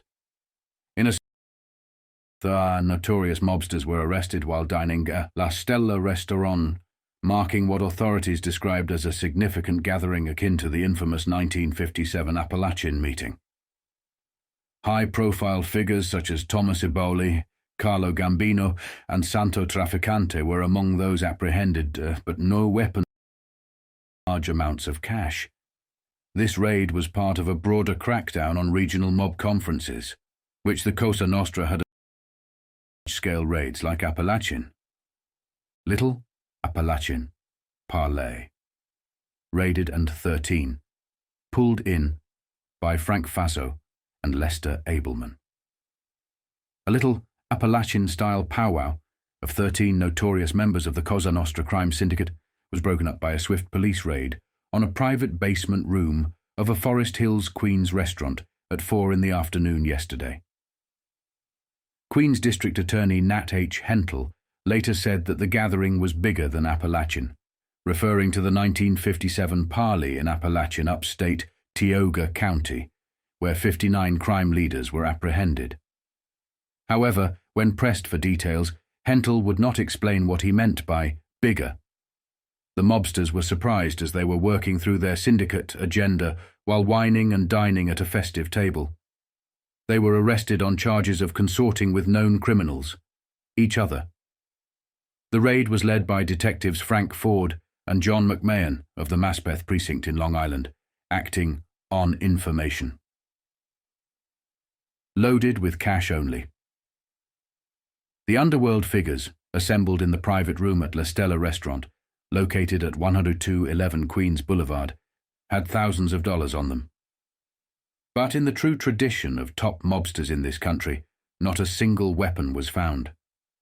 The cast of characters included such figures in the Cosa Nostra galaxy as Thomas Eboli, alias Tommy Ryan, the known stand-in for Vito Genovese, the imprisoned boss of all bosses. Eboli, 51, lives in Fort Lee, New Jersey. Carlo Gambino, 59, the capo, or head, of the Gambino Cosa Nostra family in Brooklyn. Mike Miranda, underboss of the Thomas, Three Fingers Brown, Lucchese family. Miranda, 70, lives in Elmhurst, Queens. Joseph Colombo, 45, who inherited the well-heeled Profaci mob in Brooklyn. Carlos Marcello, 55, of New Orleans, a former partner of Frank Costello in Louisiana rackets. Santo Trafficante, alias Luis Santos, was once a prime suspect in the murder of Albert Anastasia. Before Fidel Castro took over power in Cuba, Trafficante was the Mr. Big of the island's gambling rackets. Now 51, he lives in Miami. The arrested lesser lights. The lesser Cosa Nostra figures hauled in yesterday were Gambino soldier Don Alonghi Joseph Gallo, not the Joe Gallo of the much-publicized Gallo Brothers clan of Brooklyn, Colombo henchman Amelo Della Gross, Anthony Tony the Sheik, Canillo of Forest Hills, representing California mobsters, Frank Galliano of Louisiana, Anthony Carollo of Louisiana, and California, Joseph Marcello of Texas and Louisiana, Carlos Marcello's brother. Informants stated that the 13 hoods were holding one of a new series of relatively small regional meetings, a parley procedure adopted by the Cosa Nostra since the crippling 1957 raid. The mobsters have hit upon a system in which 5 or 6 area ganglords meet in regional conferences. Then, 2 or 3 attendees from one session move on to another parley with other gangsters in a different region of the United States. This minimizes the risk of a single large meeting being raided. Police report details arrest. Chief Inspector Sanford Garelick provided this report to the newsman. These arrests are the result of long, intensive surveillance. All these men are known criminals and have long-standing reputations as such. All were elegantly dressed, and each of them was carrying large amounts of cash. The least any one man had on him was $600, mostly in $50 and $100 bills. All wore expensive jewelry. Some of those arrested had been observed mixing with the crowds last week at the San Gennaro Festival in Little Italy, Manhattan. All 13 mobsters were named by underworld informer Joseph Valachi during the Senate hearings into the organized crime syndicate in this country. During the hearings, Valachi identified Trafficante as the boss of all Cosa Nostra operations in Florida. He described Trafficante as an enormously wealthy man who ran racetracks and gambling houses in pre-Castro Cuba. On September 23, 1966, the New York Post published an article titled "Grand Jury to Get Cosa Case Today" by Daniel O'Grady and Richard Henry, reporting on the aftermath of the recent police raid in Queens that apprehended 13 prominent Cosa Nostra figures. Queens District Attorney Nat H. Hentle announced that a special grand jury would convene to investigate the reasons behind this unprecedented mob meeting, marking the first such gathering in Queens. Hentle emphasized the national significance of the raid and drew comparisons to the infamous 1957 Appalachian Summit, suggesting that this latest incident could have broader implications for organized crime across the country. Grand Jury to Get Cosa Case Today, by Daniel O'Grady and Richard Henry, Queens. District Attorney Nat H. Hentle announced last night that he would summon a special grand jury today to hear testimony relating to yesterday's police raid that apprehended 13 Cosa Nostra bigwigs. The panel, Hentle said, would be presented with evidence uncovered by his investigators and the police regarding the reasons for and ramifications of the huddle, the first such meeting in the history of Queens. National implications. Hentle, who is seeking election to a full term this fall after receiving an interim appointment last winter, noted the national implications of the meeting. He later added that the incident was more important than the 1957 Appalachian, New York, meeting at which 59 Cosa Nostra kingpins were arrested. Hentle stated he would subpoena the 13 men, who were seized in a Forest Hills restaurant, to appear at 2:30 in the afternoon today before the special grand jury. The gang members were held at the Maspeth police station, where top brass from the district attorney's office began to arrive.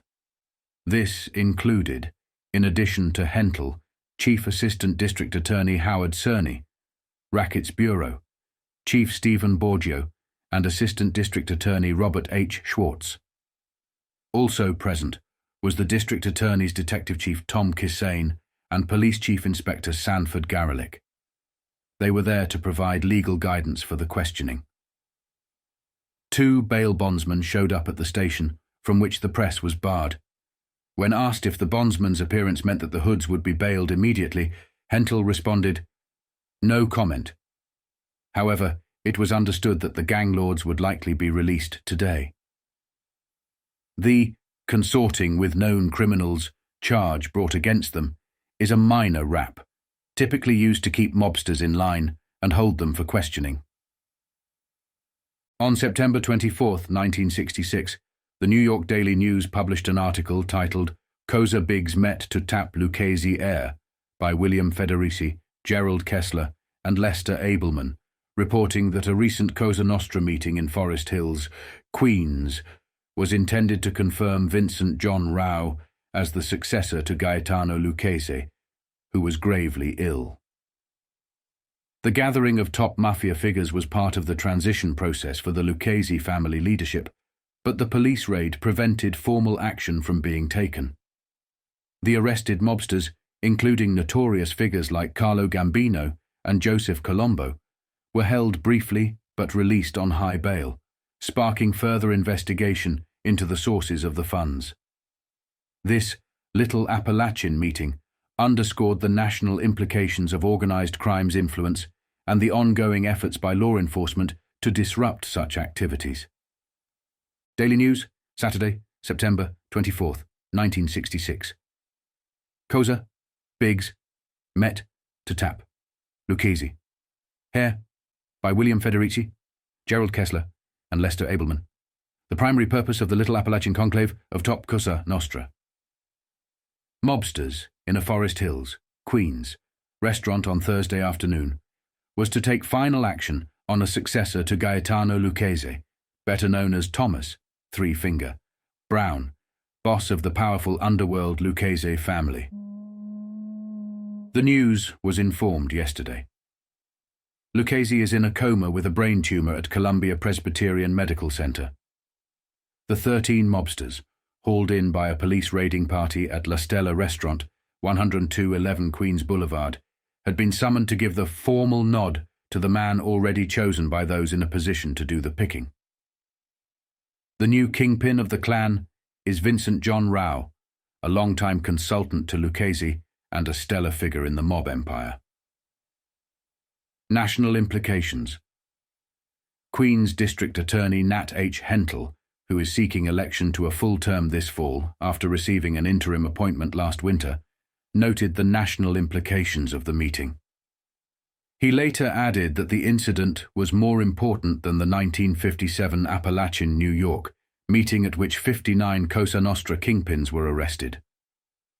Hentel stated that he believed the mobsters might have knowledge of specific major crimes slated to be committed in Queens, adding, "The mob empire has changed in the last few years. New families have sprung up, and new facts must be elicited." Slaying of Canistrati. Hentel said the 13 would be questioned about the slaying on Tuesday of Joseph Canistrati, 32, near the Long Island Expressway, just outside the city limits in Lake Success. Canistrati was a 348-pound lawyer who, according to a Hentel aide, dealt with the mob. The day before he was murdered, he was slated to appear for questioning by the Rackets Bureau of the Queens District Attorney's Office. He never showed up. Hentel said he wanted to learn what the Mafia chieftains knew specifically about Canistrati's land and stock dealings. Who fingered them? One thing troubling the mobsters, apparently even more than their arrest, was who had tipped off the authorities. Since the conference was super secret and held in a private basement room of the restaurant, they were trying to determine whether a stool pigeon did the job, or whether the raid was the result of ongoing police surveillance. FBI agents included. A wide-ranging roster of law enforcement officials was busy all day yesterday checking files on the arrested mobsters and their activities. The researchers included Federal Bureau of Investigation agents, Treasury men, United States Marshals, and New York police officers from various specialized units. Hentel said he was in contact with officials in Louisiana, Florida, New Jersey, and other locations where some of the mobsters came from. Hentel described the arrested hoods as superior to those seized at Appalachian. Vincent John Rao. The new kingpin of the Lucchese family is Vincent John Rao, chosen to lead the Cosa Nostra's gambling, shylocking, labor racketeering, extortion, and murder operations. Rao lives in Westchester and operates out of East Harlem. Whether the mobsters ever got around to taking formal action on Rao's selection before the police walked in is not known. Strict security. After a night in the civil jail at 434 West 37th Street, the mobsters were taken in police vans and under stringent security measures to the Queens Criminal Court building in Kew Gardens and herded to the 5th floor, where the grand jury convened. Although the 13 were originally hauled in on charges of consorting with known criminals, they were never formally charged with that or any other crime. Late yesterday afternoon, all 13 were released, on a total of $1,300,000 in bail bonds. This sparked a new probe by the district attorney concerning the sources of the bail money. The spotlight gets in their eyes. The glaring spotlight of arrest and publicity has always been considered the worst enemy of the underworld. When it hits the top of the underworld, it is considered disastrous. Gangland's own personal day of infamy, of course, was the raid of November 14th, 1957. On that day, the spotlight glared bright, and it never ceased. 62 top leaders of the dreaded Mafia, now called Cosa Nostra, were bagged like cheap East Side crapshooters as they scurried through the woods trying to escape from state police, county cops, and federal agents. The crackdown came in the small upstate town of Appalachian in Tioga County, 190 miles from New York City. They had gathered from every part of the country to what they thought was a safe meeting place at the home of Joseph Barbara, one-time Pittsburgh boss. All the big names, Vito Genovese, Joe Profaci, Joseph, Joe Bananas, Bonano, Mike Miranda, Big John Ormento, Gerardo Catina, were all there and were captured. The man who can take credit for focusing the glaring light was State Police Sergeant Edgar Croswell, now a captain. Croswell realized what he had and called for help. There followed trials and appeals. Some of the men were sent to jail, some beat the rap, and others had attention drawn to them, resulting in their serving long terms for extortion, narcotics, gambling, and every other felony in the book. Since Appalachian, the crime syndicate has avoided large meetings. They have kept them small on many occasions, with only top aides attending. Smaller groups, meeting and eating in lower Manhattan restaurants, have been grabbed by local authorities. Through the cooperation of federal authorities, the whereabouts and locations of these meetings have been kept under surveillance. The lesson learned from Appalachian was one not easily forgotten by law enforcement agencies. Harassment is the key. Federal and local authorities across the nation have followed this course. Harassment and the constant spotlight. Cosa Nostra leadership. The spotlight now turns to Vincent John Rao, chosen to lead the Lucchese family. Among the mobsters brought in to testify before the grand jury were such top Mafia figures as Tommy Eboli, 51, high up in the Vito Genovese clan, Carlo Gambino, 59, Mike Miranda, 70, the so-called elder statesman of the Cosa Nostra who lives in Forest Hills, not far from La Stella restaurant, Joseph Colombo, 43, the boss of what was formerly the Profaci family in Brooklyn, and Carlos Marcello, 55, a racket boss in Louisiana and a one-time partner of Frank Costello. Hundreds of onlookers. All 13 were handcuffed as they stepped from two vans that drew up to the Queen's Courthouse at 1:45 in the afternoon. Hundreds of curious workers, defendants, lawyers, and members of the general public were kept behind police barricades as the mobsters were taken into the building. After initial efforts by the mobsters' lawyers to confer with their clients were turned aside, the attorneys were finally permitted to talk with them for a few minutes. The lawyers then headed for Queen's Supreme Court in Jamaica, where they appealed to Justice Joseph M. Conroy for a reduction in the $100,000 bail. He rejected the plea. Within 3 hours, bail for all 13 had been furnished. Lewis Warren, a bail bondsman working for the Public Service Insurance Company, showed up with the bonds. By then, the mobsters had been transferred back to the civil jail in Manhattan. They were scheduled for release last night. Chief Queen's Assistant District Attorney Howard F. Cerny said he would keep track of all 13 and would also seek to determine the source and legitimacy of the bail furnished. The case of the Little Appalachian Conclave is being presented to the grand jury by Assistant District Attorney Stephen Bergio. On September 26, 1966, the New York Daily News reported in an article titled "Immunity" by Michael Clendenin and Lester Abelman that Queen's District Attorney Nat Hentle was grappling with the decision of whether to grant immunity to the 13 prominent Cosa Nostra figures involved in the recent Little Appalachian meeting in Forest Hills, Queens. The mobsters, including Carlo Gambino, Joseph Colombo, and Santo Trafficante, were scheduled to appear before a grand jury, which would delve into recent criminal activities, including the murder of lawyer Joseph Canistracci. With the FBI and other agencies assisting the investigation, the grand jury aimed to uncover details about mob leadership transitions and the division of gambling territories. Immunity. by Michael Clendenin and Lester Abelman.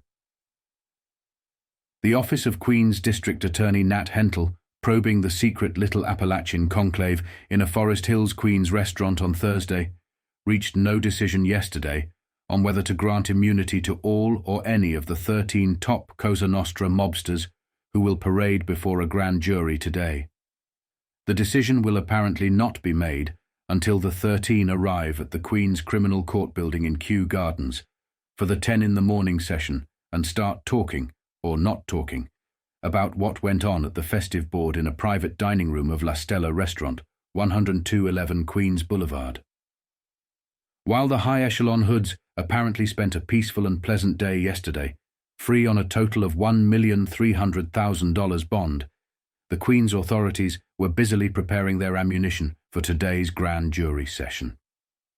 On the immunity issue, it was pointed out that if the Mafia bigwigs enter the grand jury room armed with immunity protection and then still refuse to talk, they can be cited for contempt. Assistance from FBI. The case against the hoods will be presented by Assistant District Attorney Stephen Bergio, head of the Rackets Bureau.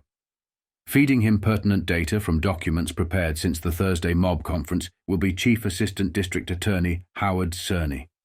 District Attorney Hentle will be in the room supervising the presentation. Cerny's data on the history and activities of the 13 hoods was collected with the assistance of the Federal Bureau of Investigation, the Treasury Department, and state and local police. The 13 will be kept in separate rooms until they are called to testify. It is doubtful whether there will be time for all to be called today.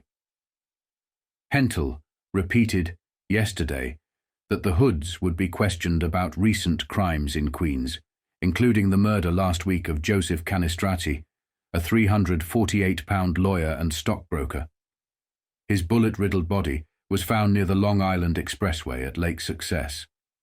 He had been under subpoena by Queens authorities for questioning about land development sales and stock manipulations. Carving up of areas. The mobsters will also be quizzed about the 1959 rue-bout of Anthony Little Augie Pisano Carfano. Slain with Little Augie was his beautiful companion, Janice Drake, wife of comedian Alan Drake. On Saturday, Cerny confirmed a news story that one of the chief reasons for the Mafia meeting was to settle on a successor to Gaetano Lucchese, commonly known as Three Finger Brown, who is lying in a coma from a brain tumor at Columbia Presbyterian Medical Center. The man picked for the job of heading the powerful Lucchese Cosa Nostra family was Vincent John Rao, an infamous hood who lives in Westchester and operates his wide-ranging criminal empire out of East Harlem. Another top-level subject on the banquet agenda in Forest Hills was the carving up of gambling territories as far away as the Caribbean.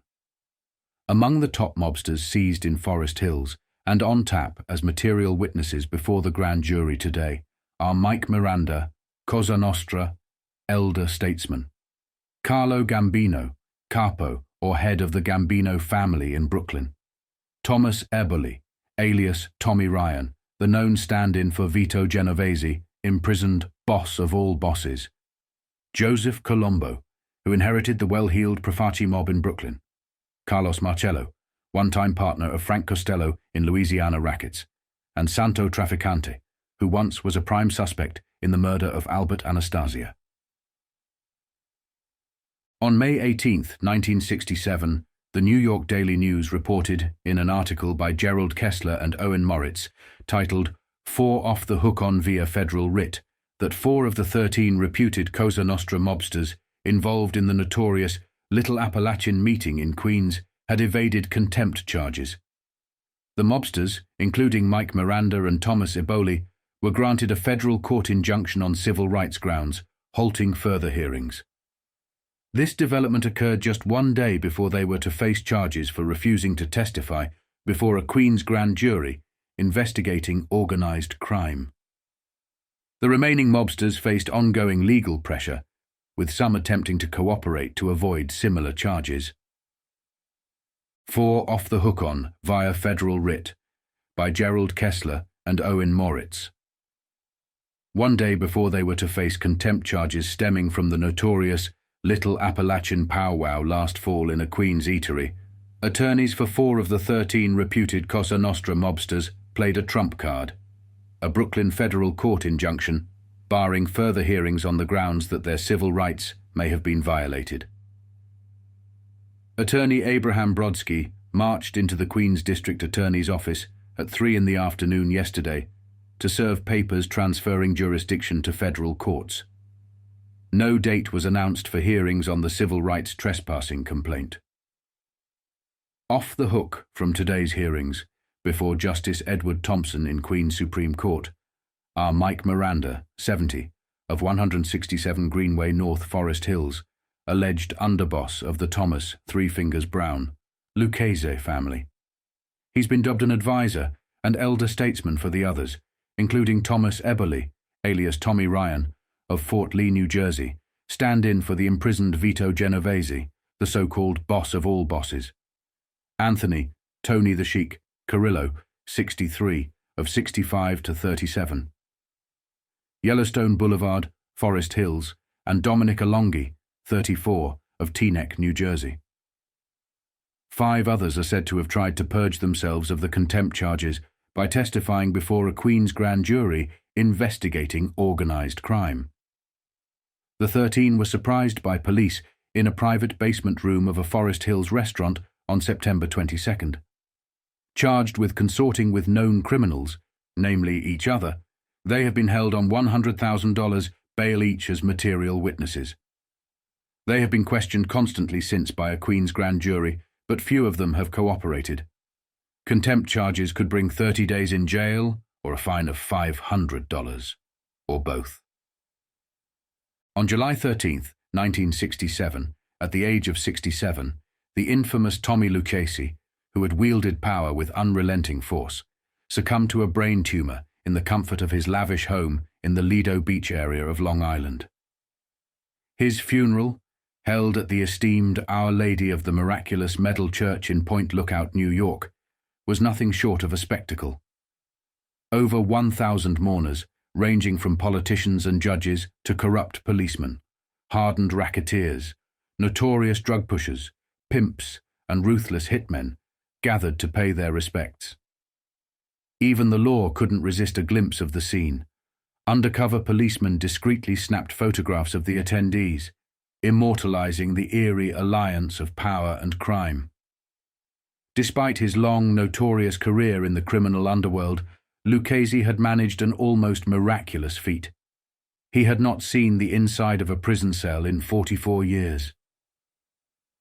His burial at Calvary Cemetery in Queens became the final chapter of a legend who remained untouchable to the very end.